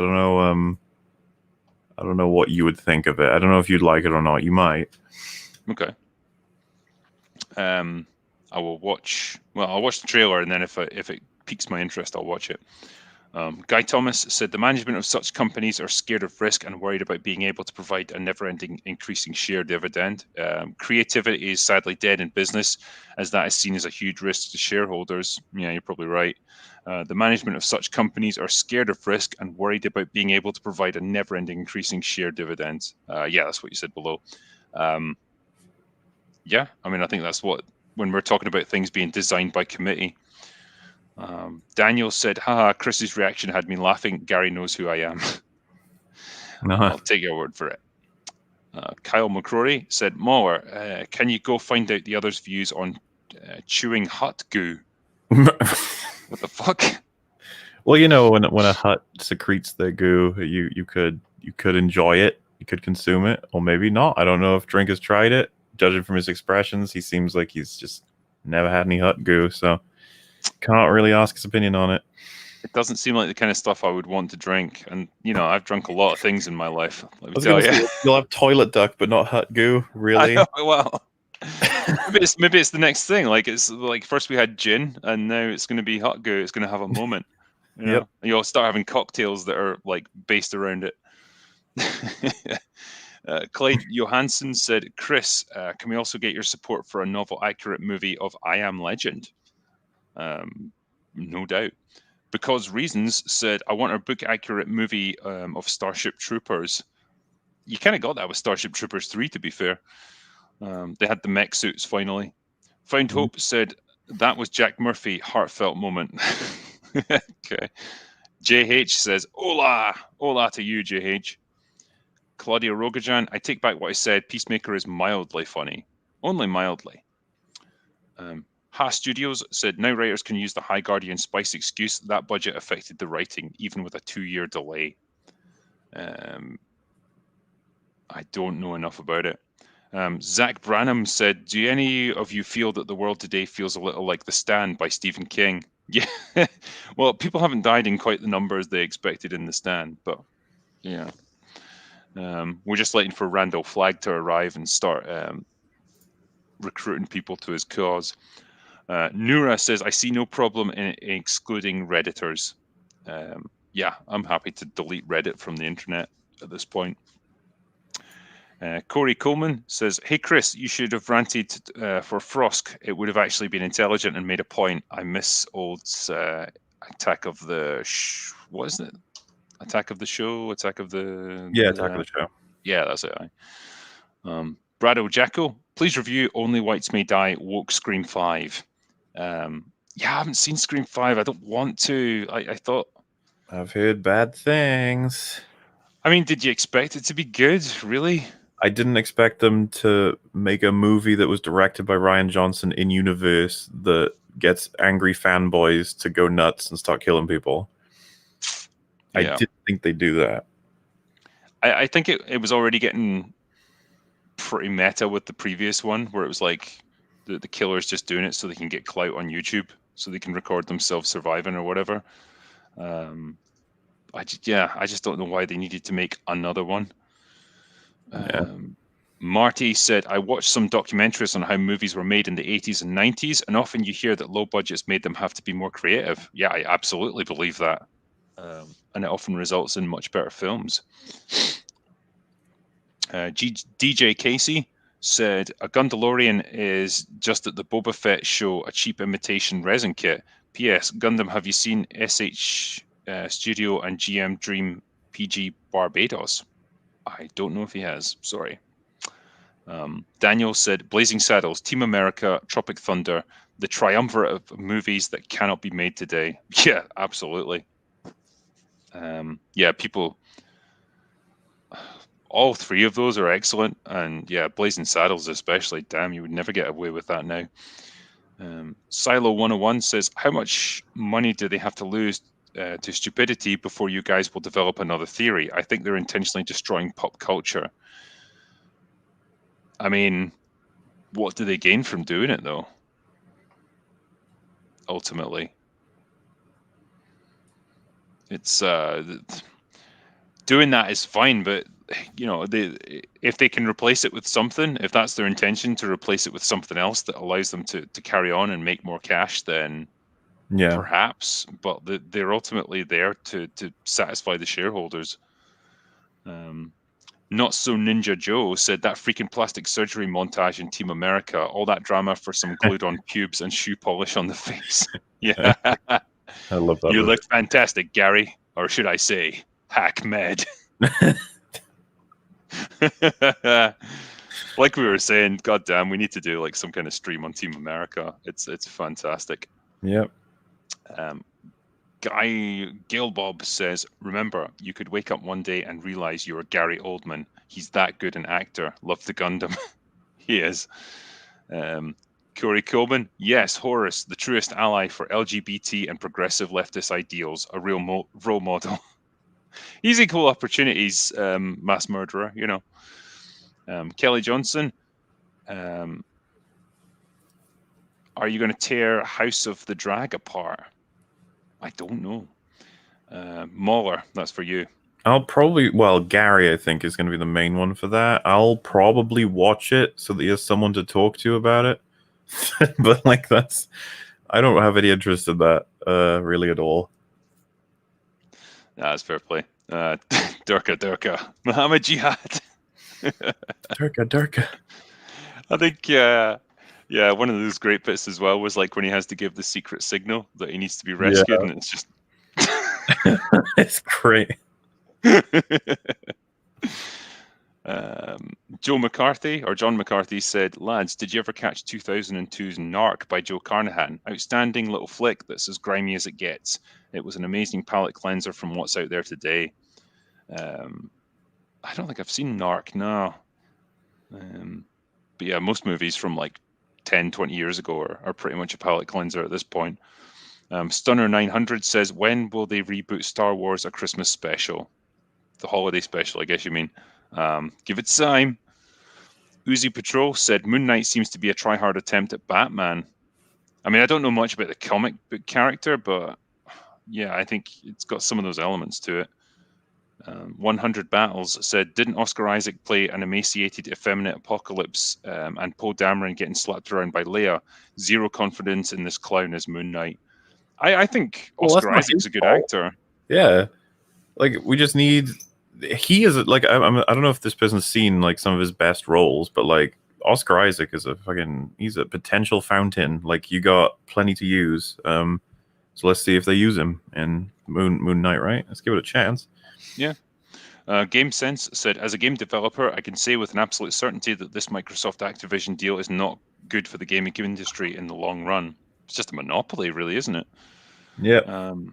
Kev said, care to give your thoughts on The Expanse, an example of diversity and strong female characters done right? Yeah. And I literally made a video saying that exact thing. So, yeah, if you look back through my channel, you'll find a Drinker Recommends for The Expanse. So it's all there.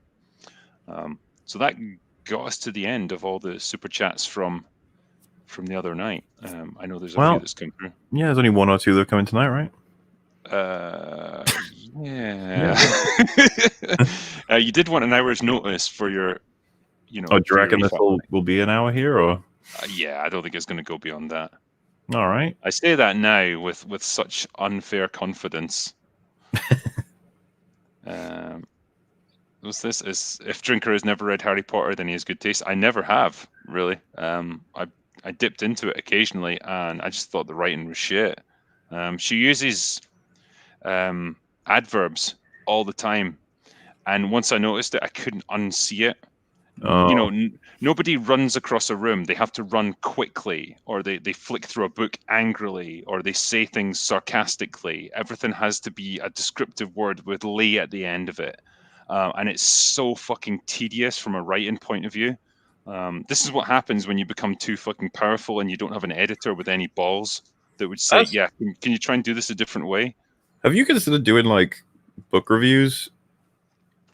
Because that sounds like it'd be interesting. Yeah, I know. There's no interest in it, I don't think. I'm interested, Drake. Yeah. I will watch it. Yeah, fucking goddamn adverbs. Yeah, there you go. What was it? Dumbledore asked calmly. Yeah, I tell you, man, everyone who's watching this, if you're into Harry Potter, now that I've told you this, you can never unsee it. You'll see it in every single fucking sentence that she writes. There's an adverb. Anyway. Right, let's see if I can find the ones from tonight then. So, come on, where's the start? I know you're there somewhere. There it is. Okay, so JS Pena says, "Hey Drinker, you should collab with Poor Choices." Okay. I got a few collabs coming up, but I'm always up for more. Joseph Roach deleted his message. I'll never know what you were going to say to me. RRTNZ said, "Hail Piss Prince of Prose. Shumi MauLer. Glad you enjoyed The Guard, a film that Hollywood could never accept today. Have a pint on me. Cheers."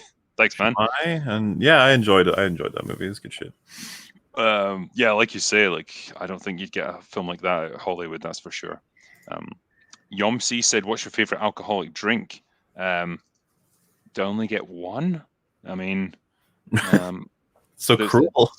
I know, it's just they're so different, you know. Like, what's your favorite whiskey, or your favorite vodka, your favorite beer, your favorite cocktail? Yeah, like there's so many different things. Probably whiskey would be Lagavulin 16. Vodka would just be like Russian Standard. Gin would be Tanqueray Sevilla. That's like an orange one. My favorite cocktail is probably a Negroni, because I can't stand sweet cocktails. They just do me in. So yeah, something like that, something bitter and horrible, just like me. So yeah, those would be my choices. JS Pena said, "MauLer, I finally watched Arcane. Everyone else, well, it's about fucking time." I did it. You got there. Tim Hawley said, "Howdy, Drinker. Have you seen The Prince of Egypt? If not, I highly recommend it. It's probably the best animated Western movie ever."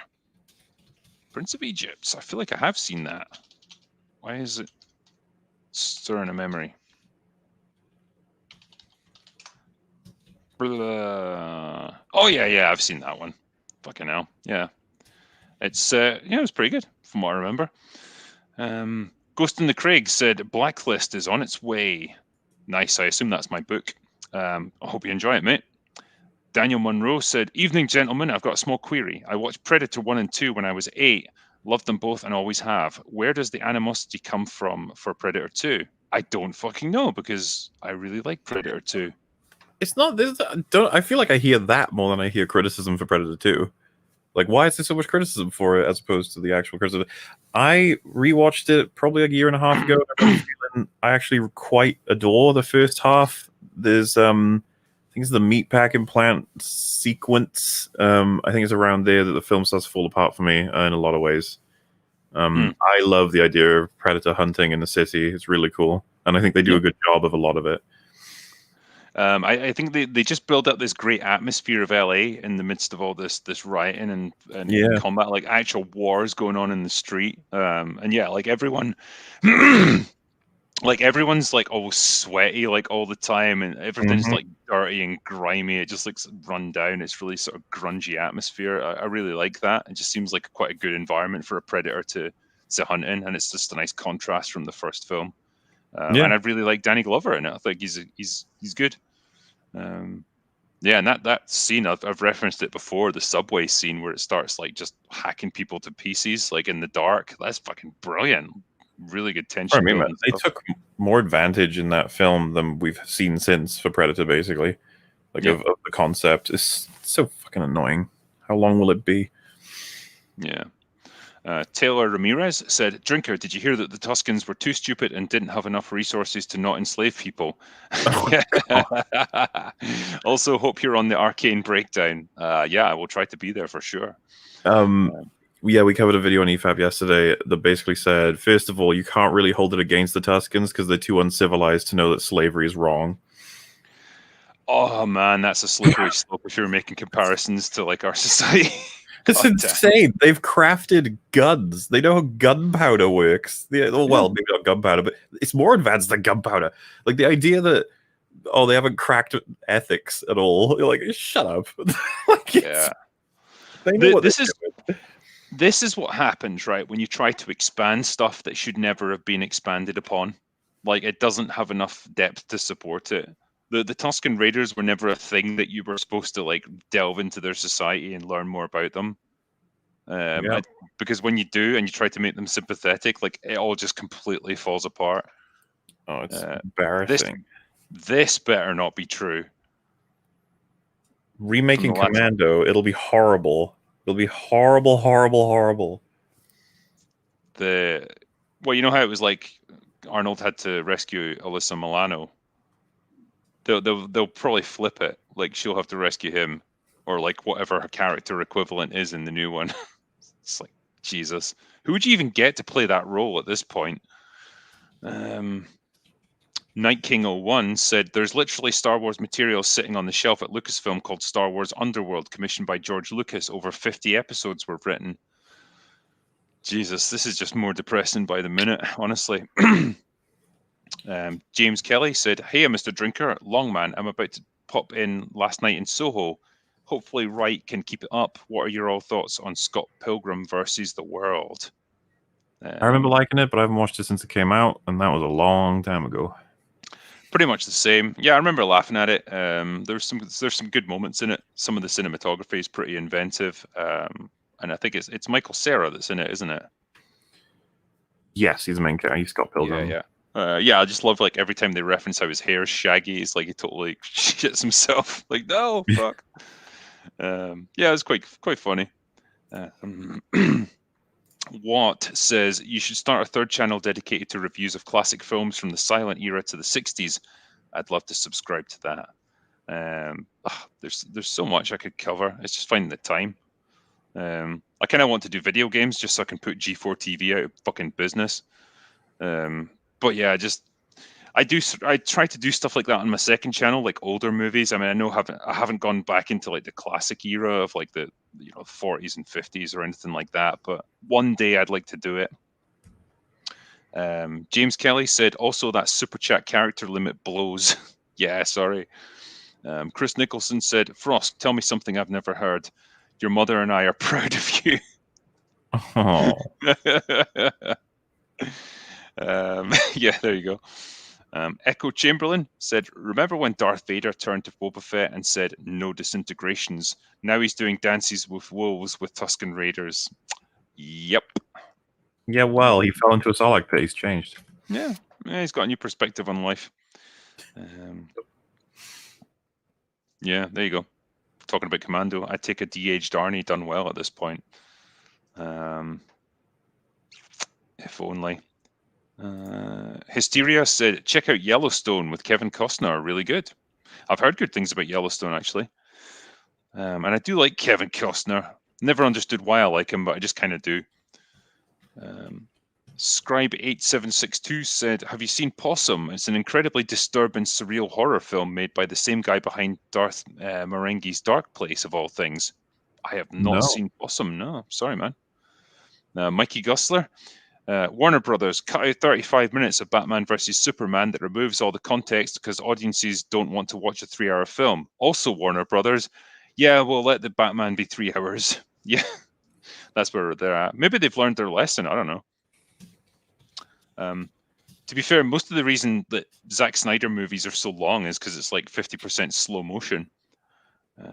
Night King 01 said, "Hey Drinker, look up the clip that the smarted Batman goes over. I need a scene like this in the new Batman movie because of how he incites fear with just a stare." Okay. What's that? So look up the clip, the smartest Batman goon ever. I don't know what that is. No, I don't either. Can I bring that up? Is that the sort of thing that's going to get it?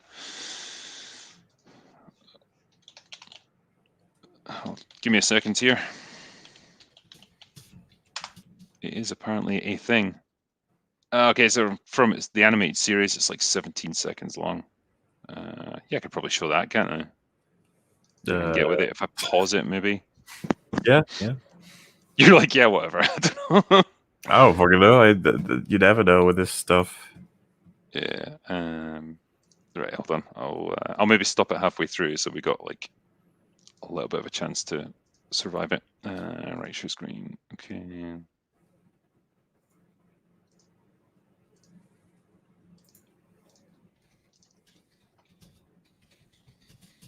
Can you hear it? No.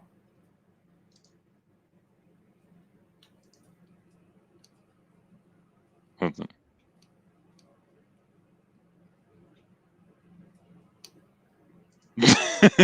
Okay, yeah, I get the context of this.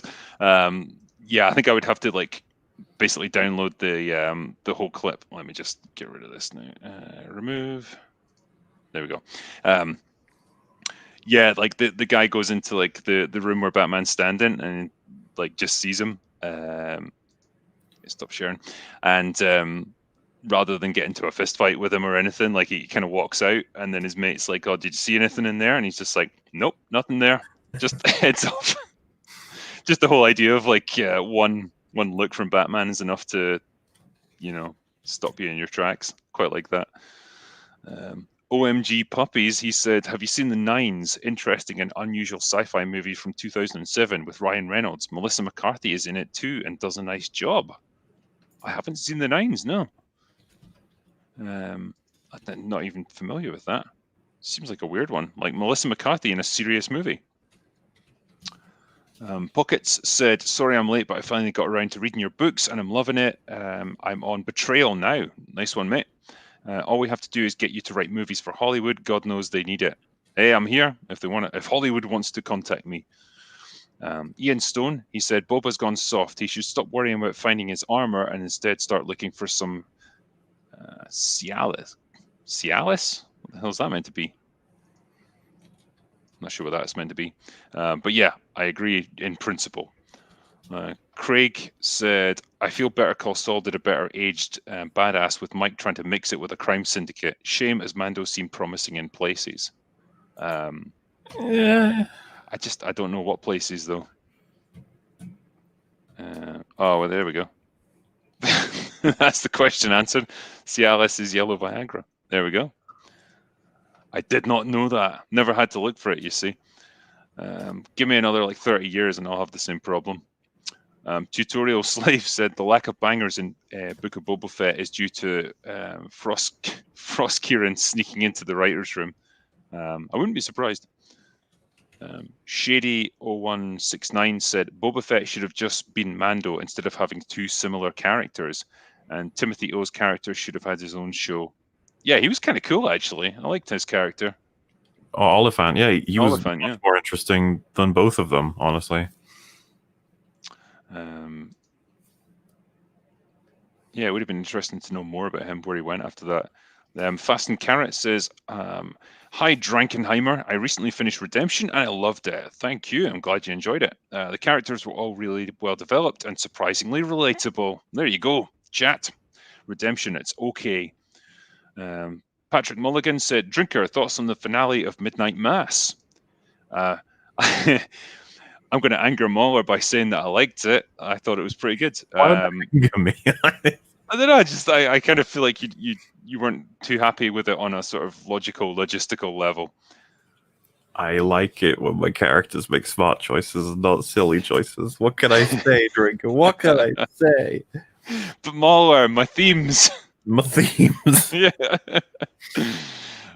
Yeah, I'm working on a script at the moment to do a review of Midnight Mass, so hopefully I can put my thoughts more clearly there. But like, yeah, for me, it kind of fit in with this idea of this deeply religious community, having realized the extent that they've fallen from their ideals, just kind of accepting their fate ultimately, and finding comfort in each other in their final moments. And the only character who's alone is the one who freaks out and tries to escape her fate, which I thought was kind of interesting because she was like the most hardcore religious one throughout the whole show. So, you know, there's things to be pulled apart from that. And I think there's probably a lot you can draw out of the monologues as well, which again, I'd want to talk about because I think it's interesting how they cross paths.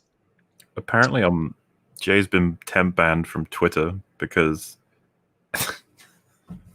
because there's a tweet where some naughty things may have been said.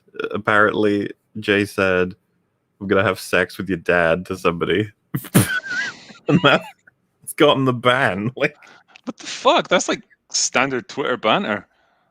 Oh well.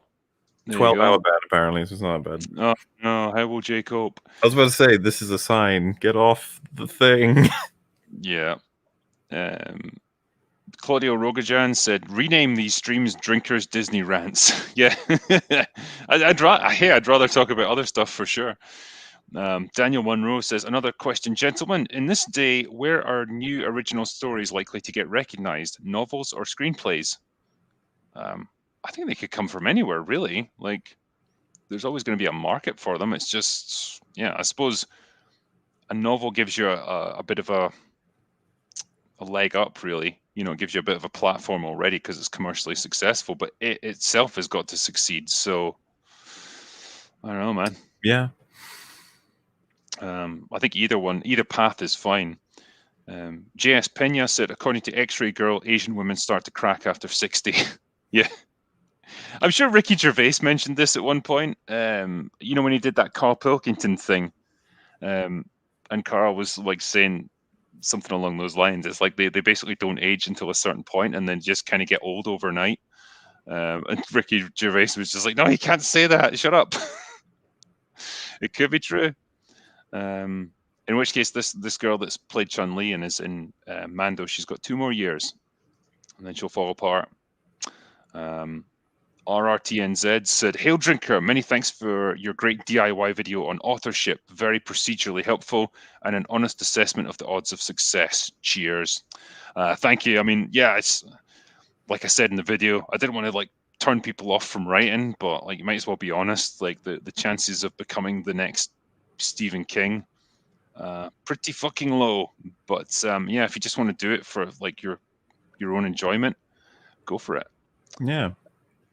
Danny Numero 06 says, Drinker, what's your favorite noir movie? Also, is there a particular era of cinema where a certain genre was popular but eventually died out that you'd like to see make a comeback, i.e. westerns, noir, or gangster movies, etc.? Good question. What was that movie? It was called The Man Who Wasn't There. I think that was like a kind of modern take on noir. I need to know if that's the right name for it. The Man Who Wasn't There. Yeah, it was a 2001 movie. So, yeah. Oh, it was a Coen Brothers one, yeah. Why don't we bring back zombies? What a great time that was. That was a lovely period in Hollywood. There's always time for zombies. That's the thing. They're kind of an evergreen concept. But yeah, in terms of things that have died out, like what else would you like to see come back? The Western is probably a good example, actually. Like I think that could have a resurgence. I honestly feel like superhero movies are reaching the end of their run because they've been around. When do you set the death date at? I would give them another 5 years, and I'm being quite generous there. I'm gonna hold you to it. We'll see. We'll see. I'm scared that they're never going to go away. They'll just dominate forever. I just think that there's going to come a point where you've just mined it out and you've hit bedrock. And it's like, yeah, we've done every permutation on this shit that we can think of. And we're done. But yeah, it's going to last a few more years yet for sure. But it's been going for 20 years, man. More than 20 years, in fact. There has to come a point where it's like, enough. We're done with this. But yeah, 5 years. That's my prediction. Claudio Rogojan says Connery had a wig for the first Bond movie. Yeah, he did. Aye. He was 30 in Doctor No as well. He would have had it for all of them, right? Yeah, I mean, I think that's generally how it works. I think the wig just got bigger as time went on. Yeah, again, like I guess if you start losing your hair at an early age, this sucks. But there you go. Rob H said Cobra Kai. The tangerine is Ellie, by the way. Yep, always with the tangerine. Taylor Ramirez. If Tywin saw season 8, he would commit suicide. Yeah, he would just be like, "Give me that crossbow. I'll fucking shoot myself." Yeah. He wouldn't want to rule that world. There'd be no point. Yeah, it's like a world of idiots. This isn't worthy of me. Wiznilly said, "Critical Drinker, I will send you $100 US if you can make it through the first episode of Mindy Kaling's what's that? The Shit Lives of College Girls in Character. Oh, the Sex Lives of College Girls. The fuck is that? I'm looking it up right now."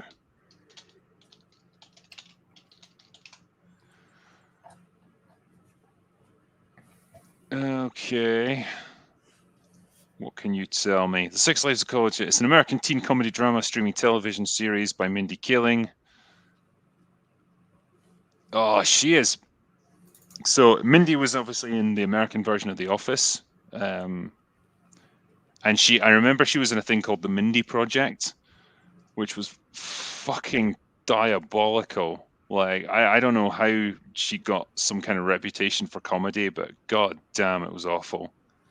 So I assume this carries on with that same idea. Yeah, that's going to be a struggle, man. I don't know if it's worth $100. Mac Daddy says Avatar was just Dances with Wolves in Space. Yeah, pretty much. Dances with Fern Gully in Space is how I'd sum it up. Yeah. Rack said, "What was your favorite character in Arcane?" Question for both of you. Mine was probably Silco.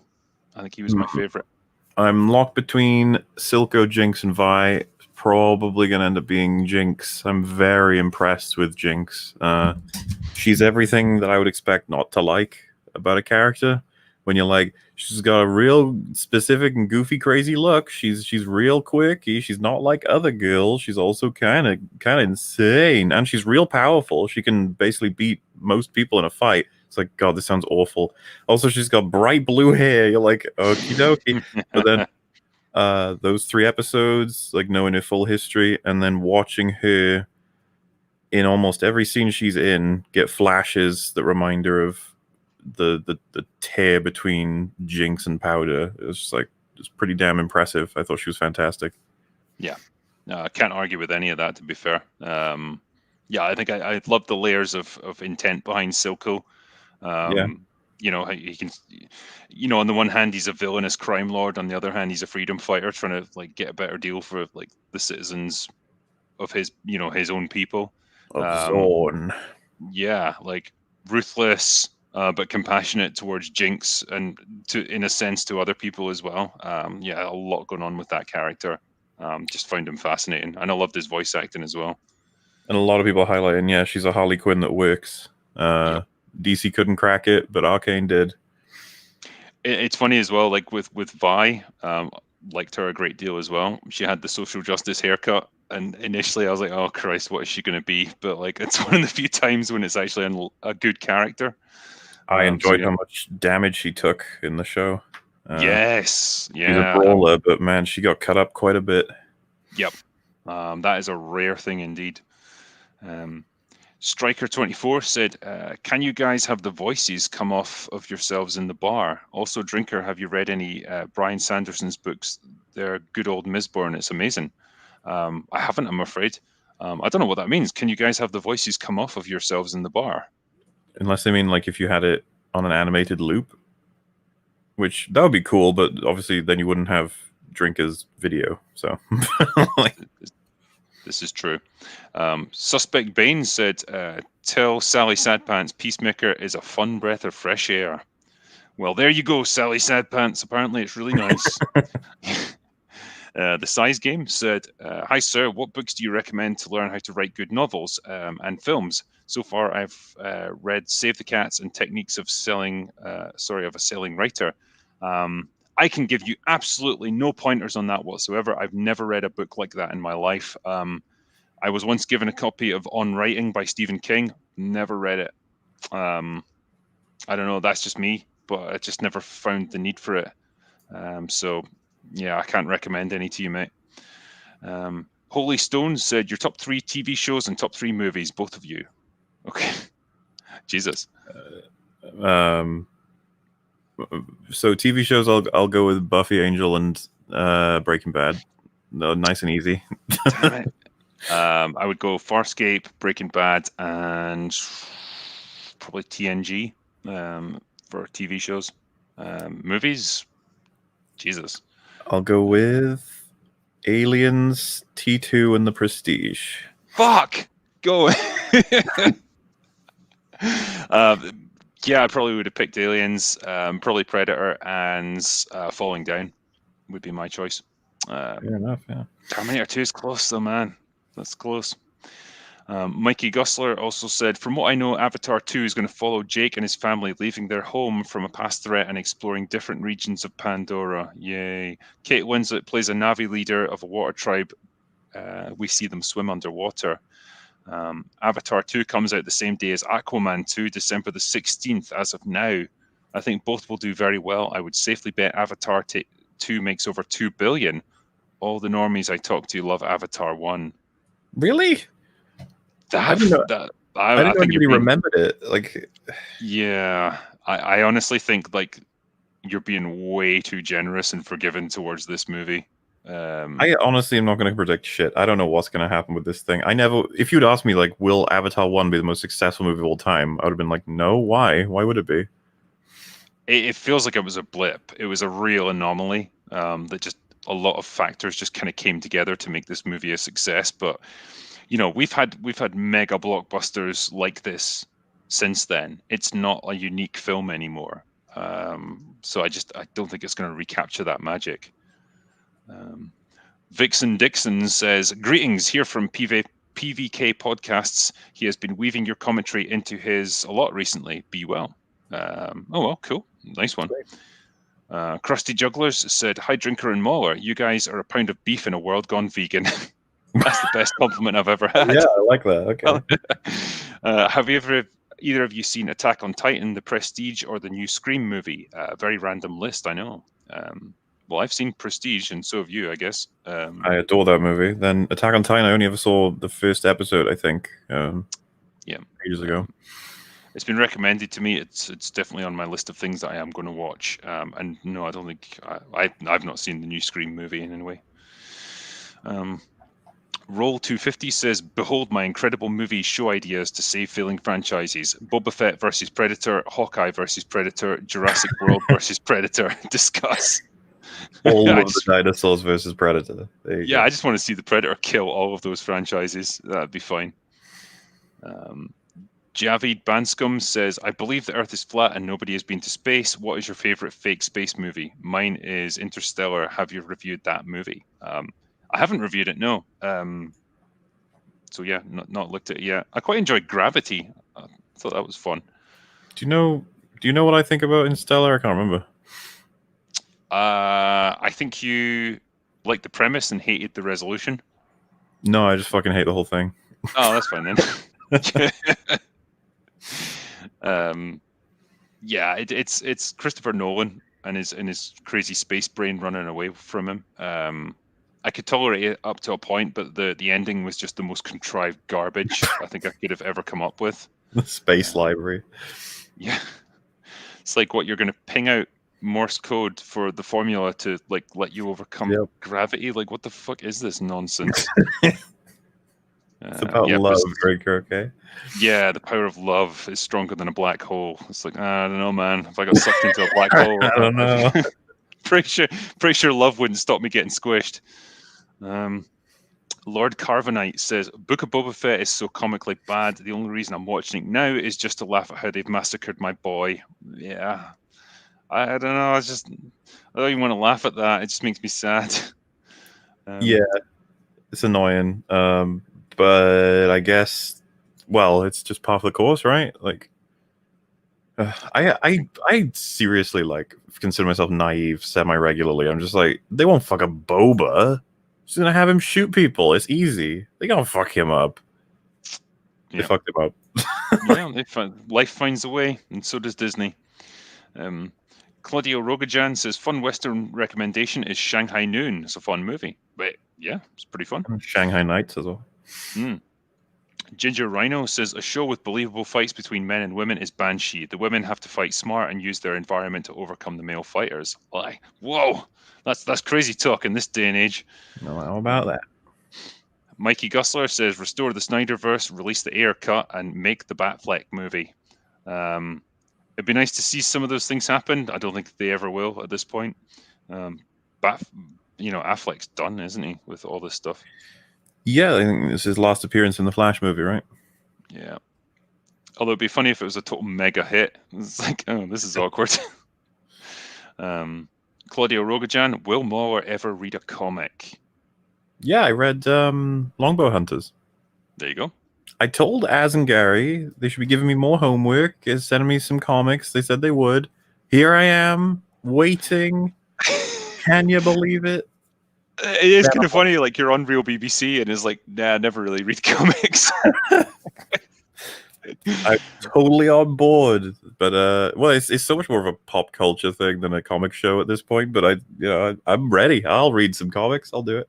Fair play. Insanity Methods says, are you going to watch Archive 81? Hail.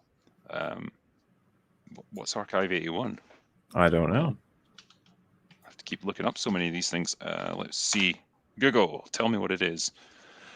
So it's an American horror streaming television series developed by Rebecca Sonnenschein. The series is based around the podcast of the same name about researchers cataloging the video archive of a missing filmmaker.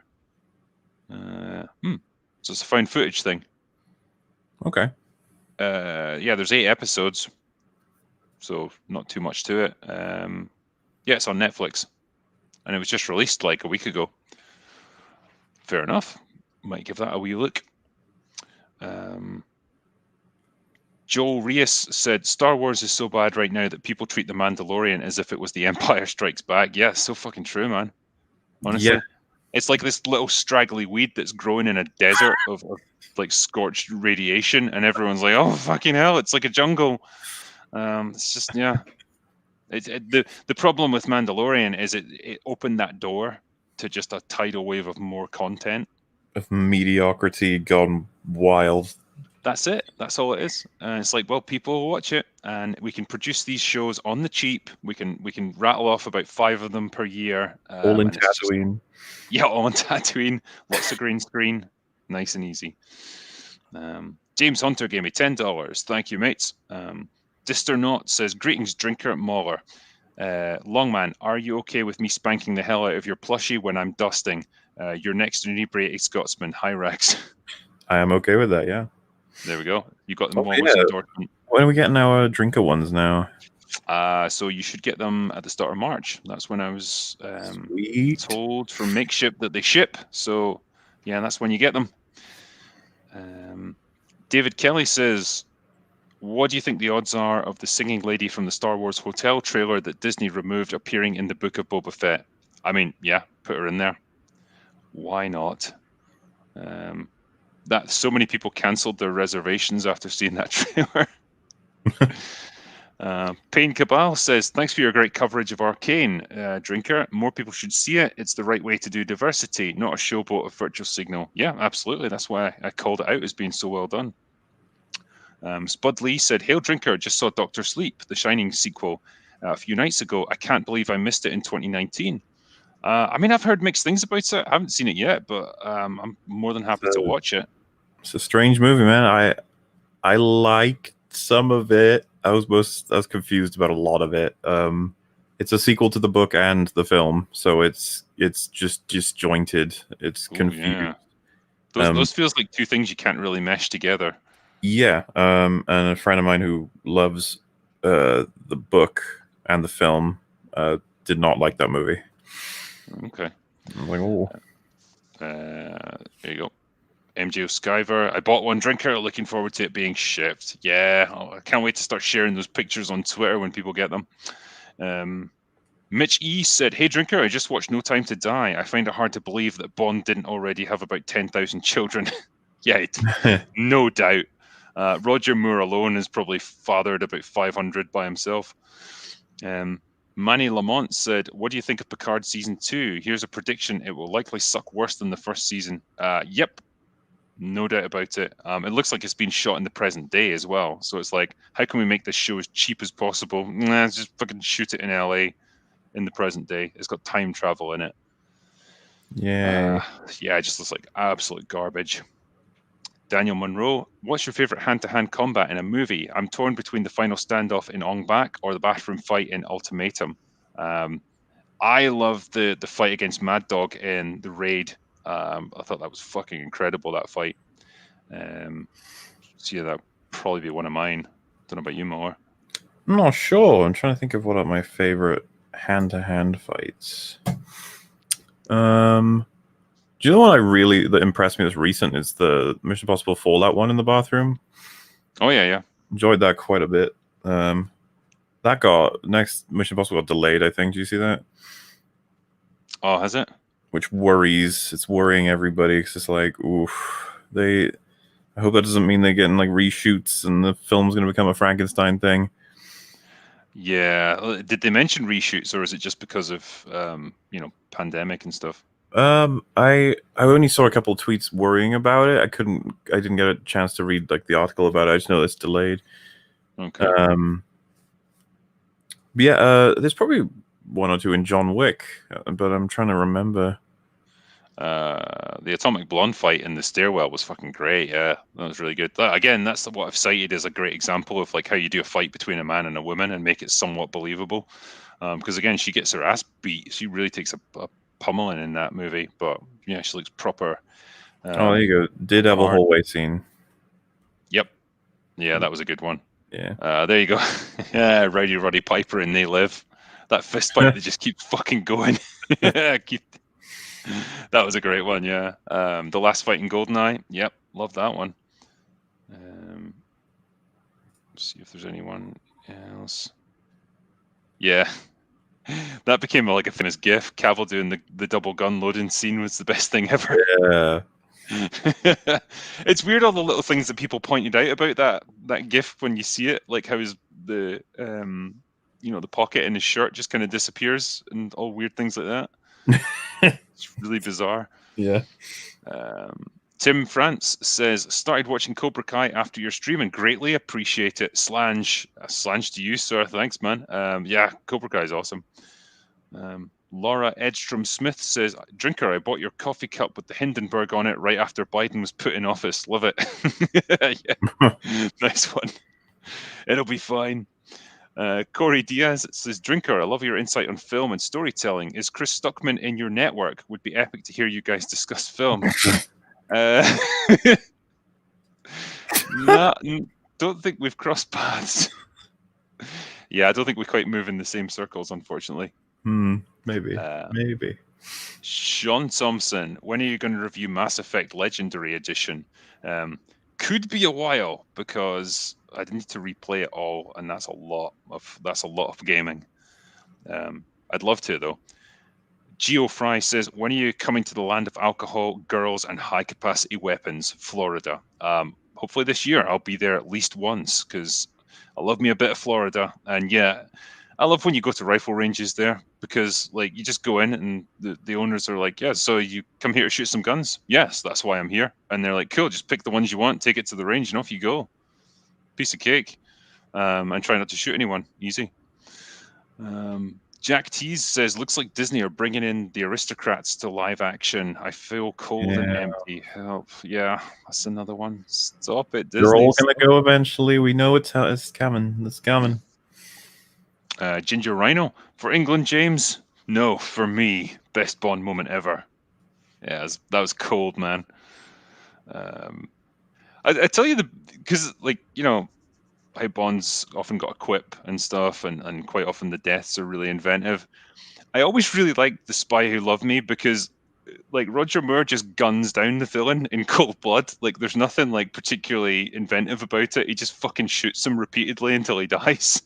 Yep. I always just loved how cold he is when he does that. Like, he really takes his time over it. RRTNZ said, quick recommendation, the Netflix anime adaptation of fellow Scott Mark Miller's Super Crooks. And no fucks given supervillains Ocean's 11. Sounds all right to me. Yeah, good stuff. Patrick Mulligan, when is race swapping historical figures okay? I think it's fine in alternate history, or if the race is to be ignored like in a Shakespeare play.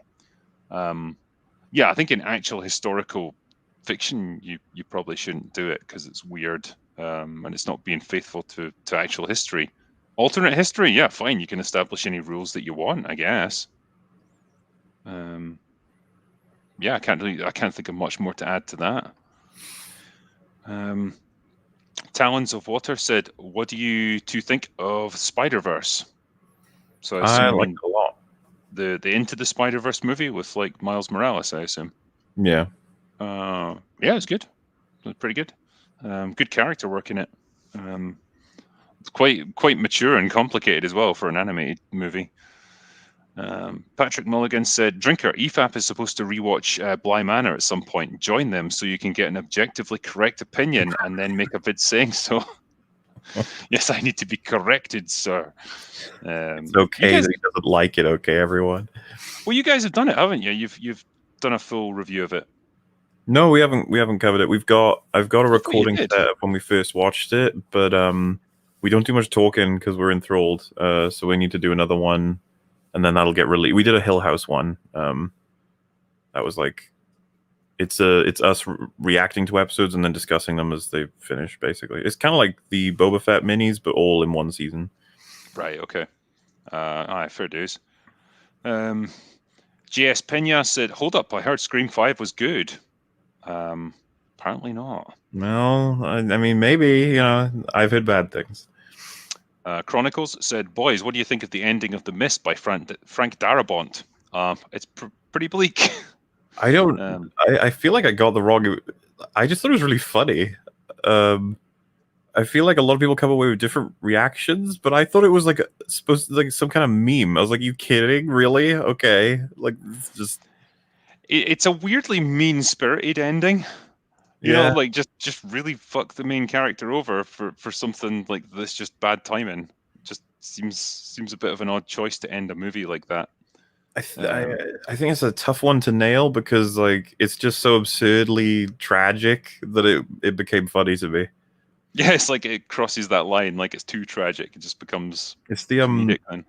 I don't know if you've seen the Family Guy joke where Stewie's having like the worst day ever, and he walks outside and he says, "Well, at least it's not raining," and then just someone runs up to him and stabs him. It's just funny. Like. Yeah. Yasoi Boy also said, "Have you written a screenplay before?" No, I haven't written a screenplay. I've worked on a few. I've edited a few and stuff, but never made one of my own yet. I've just refreshed here. So, oh yeah, here we go. Patrick Mulligan said, "Drinker, what's your thoughts on the finale of Midnight Mass?" Yeah, I talked about that earlier, actually. Jar of Mayo, have you seen Christmas Evil? It's an 80s thriller that crosses The Joker or Taxi Driver with Christmas. It's a surprisingly good movie I just found. I'm not familiar with that one, mate. Sorry. Talons of Water, any favorite animated movies? Yeah, I mean, we were we're obviously talking about Arcane there.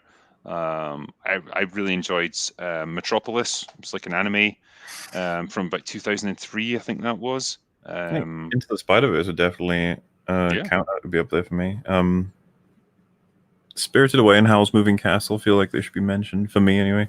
Yeah, for sure. Really like Castle in the Sky as well. So yeah, probably those.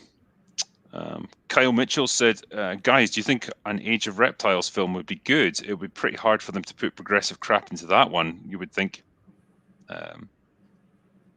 I guess I don't know much I about don't know. Age of Reptiles. Thunderstorm said, does forced woke correlate with core forced to comply with ESG rules to use big mutual funds and access the EFT trading? I have no fucking idea. I'm not a financial advisor, so I couldn't tell you. Marksman of 117B says, I hate how modern politics have tainted things like Arcane. For example, Vi had that hair before the SJWs did, and now people struggle to not link the two. It's true. She did. She had it back in 2012, I think. Yeah, she was doing it before it was cool. Ironically, they made it uncool. Your soy boy also said, how do you spot bad acting? I can't spot bad acting unless a minor character does too much for a small scene. For example, inside Llewellyn Davis, the doctor informing the main character about the ex not aborting, pregnant pause. I mean, I suppose it's a question, how do you spot bad acting? I think it's a little bit subjective, isn't it? It can be tough. Obviously, I know this sounds pretty generic, but it's just I expect them to be portraying a particular emotion. It's whether or not I believe that's coming through in their expressions. Yeah, I think so. Sounds a bit generic, but I mean, what else can you say? I know, yeah. Yeah, if I believe that they're going through this stuff, then they're probably doing their job right. Paul Taylor said, Commando remake starring Elliot Page as the Commando and Patton Oswalt as his child. Do it. Cast it like that right away and make it. I dare you. Stuart Easton says, MauLer, will we get more Batwoman EFAP episodes? We missed the brain-killing cringe fest that is that show. Not to mention we missed the legendary Jacob. So we've got like 15 episodes that have been recorded. Das Bullshit's had a bit of trouble with different things to do with his availability, but I'm very much happy to wait until he can get them edited. Right now, we've got the Boba Fetts every week. So you've got another 3 of them, including today. No, not including today's. Yeah, so there's 4 left of them. Once those are all out, give it like a couple weeks, and you'll have at least one Batwoman coming out, but hopefully more. Nice. There we go. We got a perfect example to our question. Good acting. Oh, hi, Mark. Tommy, the legend that is. But yeah, this is a better one. Like, bad acting is when you notice the acting. You can just tell that someone is acting. Yeah. Lon McKay said, what do you think of There Will Be Blood starring Daniel Day-Lewis? I think it's a good film, and he does a tremendous job in it. Ben 8X says, what's your thoughts on Prisoners and Inception? Inception was fine. Yeah, Inception, I think, is the kind of a movie that went from being like beloved by everybody to sort of like fine. I think people are chill with it now instead of considering it like mind blowing. Are all of Nolan's movies on that sort of downward trajectory, where it's just like he did Tenet, and then everyone's like, "Oh wait, this guy's actually not that good," and then suddenly they're like reevaluating all his old films. Hey man, some people think Tenet was a masterpiece. I've heard some people out there. I don't know. That movie will hurt your brain. Mark M said, Drinker, thank you for the video about getting your book published. You answered more questions in 10 minutes than any author I asked over 3 years. God damn. Thanks, mate. Daniel Monroe said, would book reviews be harder to do given there's no visual clips to reference the story? Exactly, yeah. What book would both of you review if you could? I think it'd be cool to review Lovecraft's works. I think that would be fun. I always wanted to read those Outlander books and absolutely tear them a new one, because I think I got about 3 or 4 books in and just lost my fucking mind with them. They are so ridiculously long, like abusively so, and so self-indulgent. I think they're probably the perfect example of what happens when an author gets too much power and too much editorial control. Like, they just spiral into insanity. But yeah, like you say, there's no clips or anything I can use. I would just have to have generic footage playing in the background. Night King 01 said, some context for that Batman clip. Batman gave the big dude the black eye earlier in the film. The dude was saving his buddy a hospital trip. What a hero. I like that. Yeah. Drive-by commenter, perhaps the fusion of energy and modern combat seen in Remedy's Control or Mass Effect might have some room for other stories. There's a lot of other ramifications for that technology. No, fair play. Silo 101. We all know D could have made decent Star Wars movies and made billions, but they are choosing to push an agenda. So why? Disney isn't a stupid company. I think they've been infiltrated by stupid people who care more about this stuff than the shareholders do.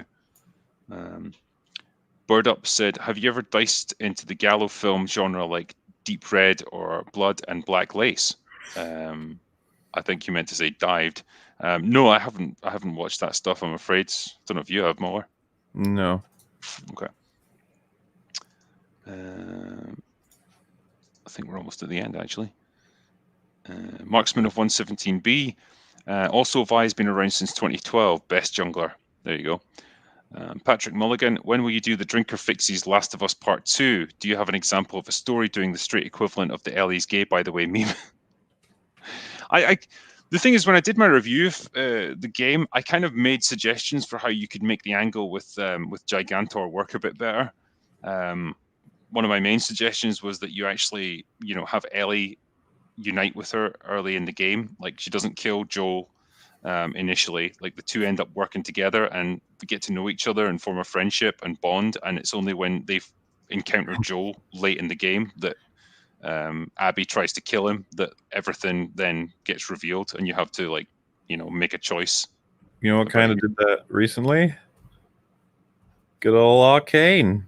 You had Vi coming up to Jinx, being like, "It's my sister. No matter what you did to survive. It's all chill. It's okay. We're gonna be together. Gonna be great." And then Caitlyn turns up. Jinx recognizes her as an enforcer. Caitlyn recognizes Jinx as the one that's been killing many enforcers and blowing up parts of Piltover. And then she pulls her gun on her. She's like, "Why the fuck are you with an enforcer?" And it's just like, there you go. We can create, and we care about all three of them instead of making it so that we just hate Jinx to begin with. Yeah. It's isn't it interesting what you can do when you take the time to build up characters and let the audience identify with them? This is something I just find fascinating about storytelling. You'll find across the mediums there's similar strategies for getting payoffs. It's just that The Last of Us 2 thought, I'm going to buck all of the things I know about storytelling and just fuck with the audience. Oh, what? It didn't work. Ah, damn it. Yeah, it's like that overconfidence in your storytelling abilities. It's like, I can have this character do the most reprehensible stuff imaginable, and I'm so damn good at character writing, I can make you like them despite all that. It's like, nah, you're not that good. You can't do that. Christopher Mills said, this is not Boba Fett, this is Boba Fett. Agreed. Night King 01 said, has MauLer read Hush yet? Yes, I'm asking again. I think they want me to, but they haven't set me on that course yet. Okay. JS Pena says, do another video where you eat or drink something gross, please. Yeah. I mean, I've had microwave frozen kebab and like 25-year-old beer. So yeah, what's next on my list? Insult to the Human Race said, next round's on me. Thank you both for doing what you do, and I hope you end up having a good year. Thank you, my friend, and I hope you do too. Al Fletcher gave me a keep it up super sticker. Cheers, mate. Joseph Fazio says it's an attack on the West itself. 0 Hour Discussions says, hail incredible gents. Any thoughts on Equilibrium? I remember quite liking it at the time. Yeah, I like the concepts behind it. I think it'd be an interesting movie to rewatch now. Yeah. Did like the gunplay stuff as well. Joseph Fazio says, Oscar Isaac is not Solid Snake and never will be. Yeah, I would never have picked him for that role. Like, Taker610 says, if you really think G4 didn't hire their women on looks and sex appeal, you never actually watched the channel. One female host did that Hefner mag. Yeah. They were not hard on the eye. Night King 01 said, perfect game for the drinker to play and review. Arkham Asylum and Arkham City. Yes, I'm asking again. Yeah, I have heard good stuff about both. I'd be happy to take a look. Okay. Daniel Monroe said, for both of you, what's the best violent, bloody scene where the antagonist gets the upper hand? It's very specific. Yeah.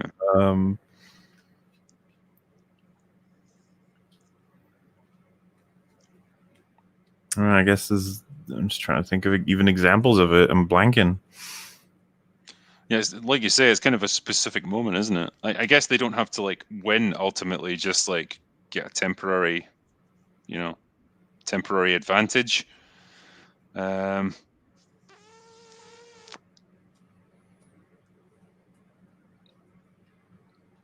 damn man.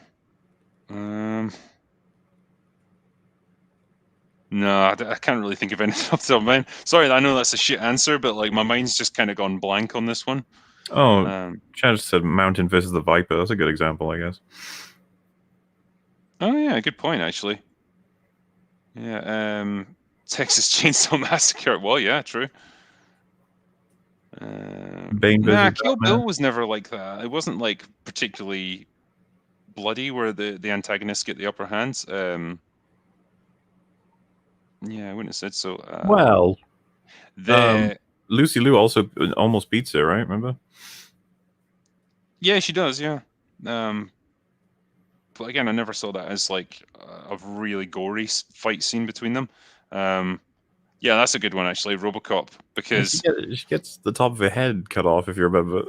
that's how she dies, isn't it? But like, Yeah. I didn't really think of the bride as being like particularly like messed up in that scene and like fucked up or anything. But that's a good one, the RoboCop one, because Clarence is fucking like ramming a big like wooden rod, like sorry, a big steel rod into Murphy and like properly like trying to pull his armor apart, and then he just gets him with a spike. That's pretty awesome. Just trying to think of anything else. Vader versus Luke, Mike Myers, yeah, there's a few.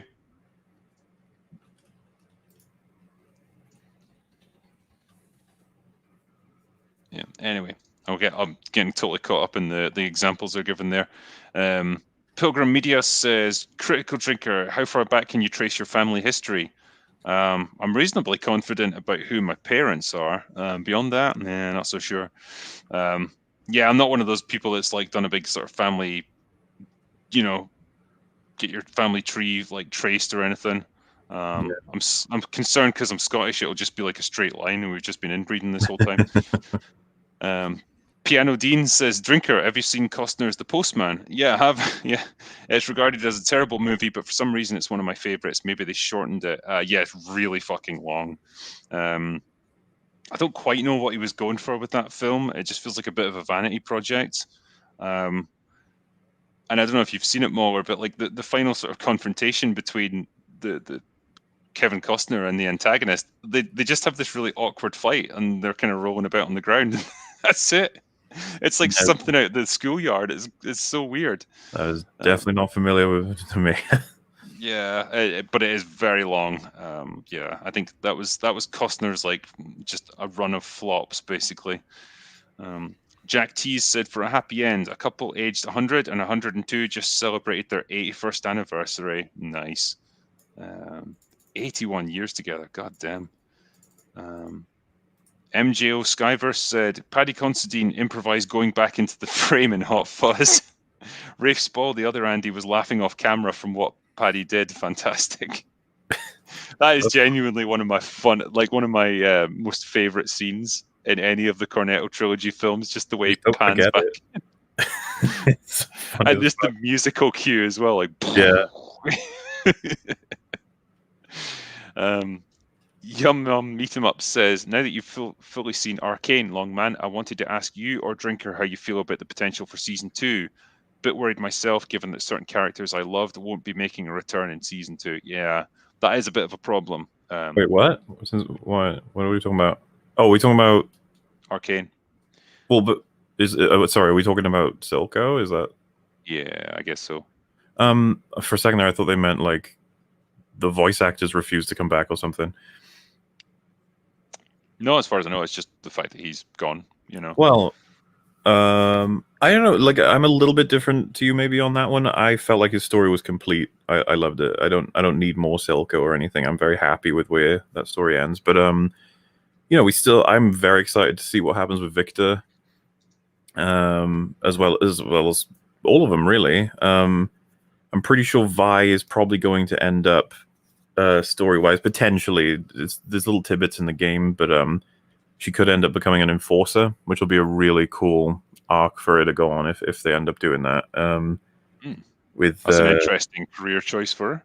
Well, because of what's going to happen now with war and everything, the idea I think is that she'll be able to act as maybe a ambassador of sorts, maybe try and cool things down.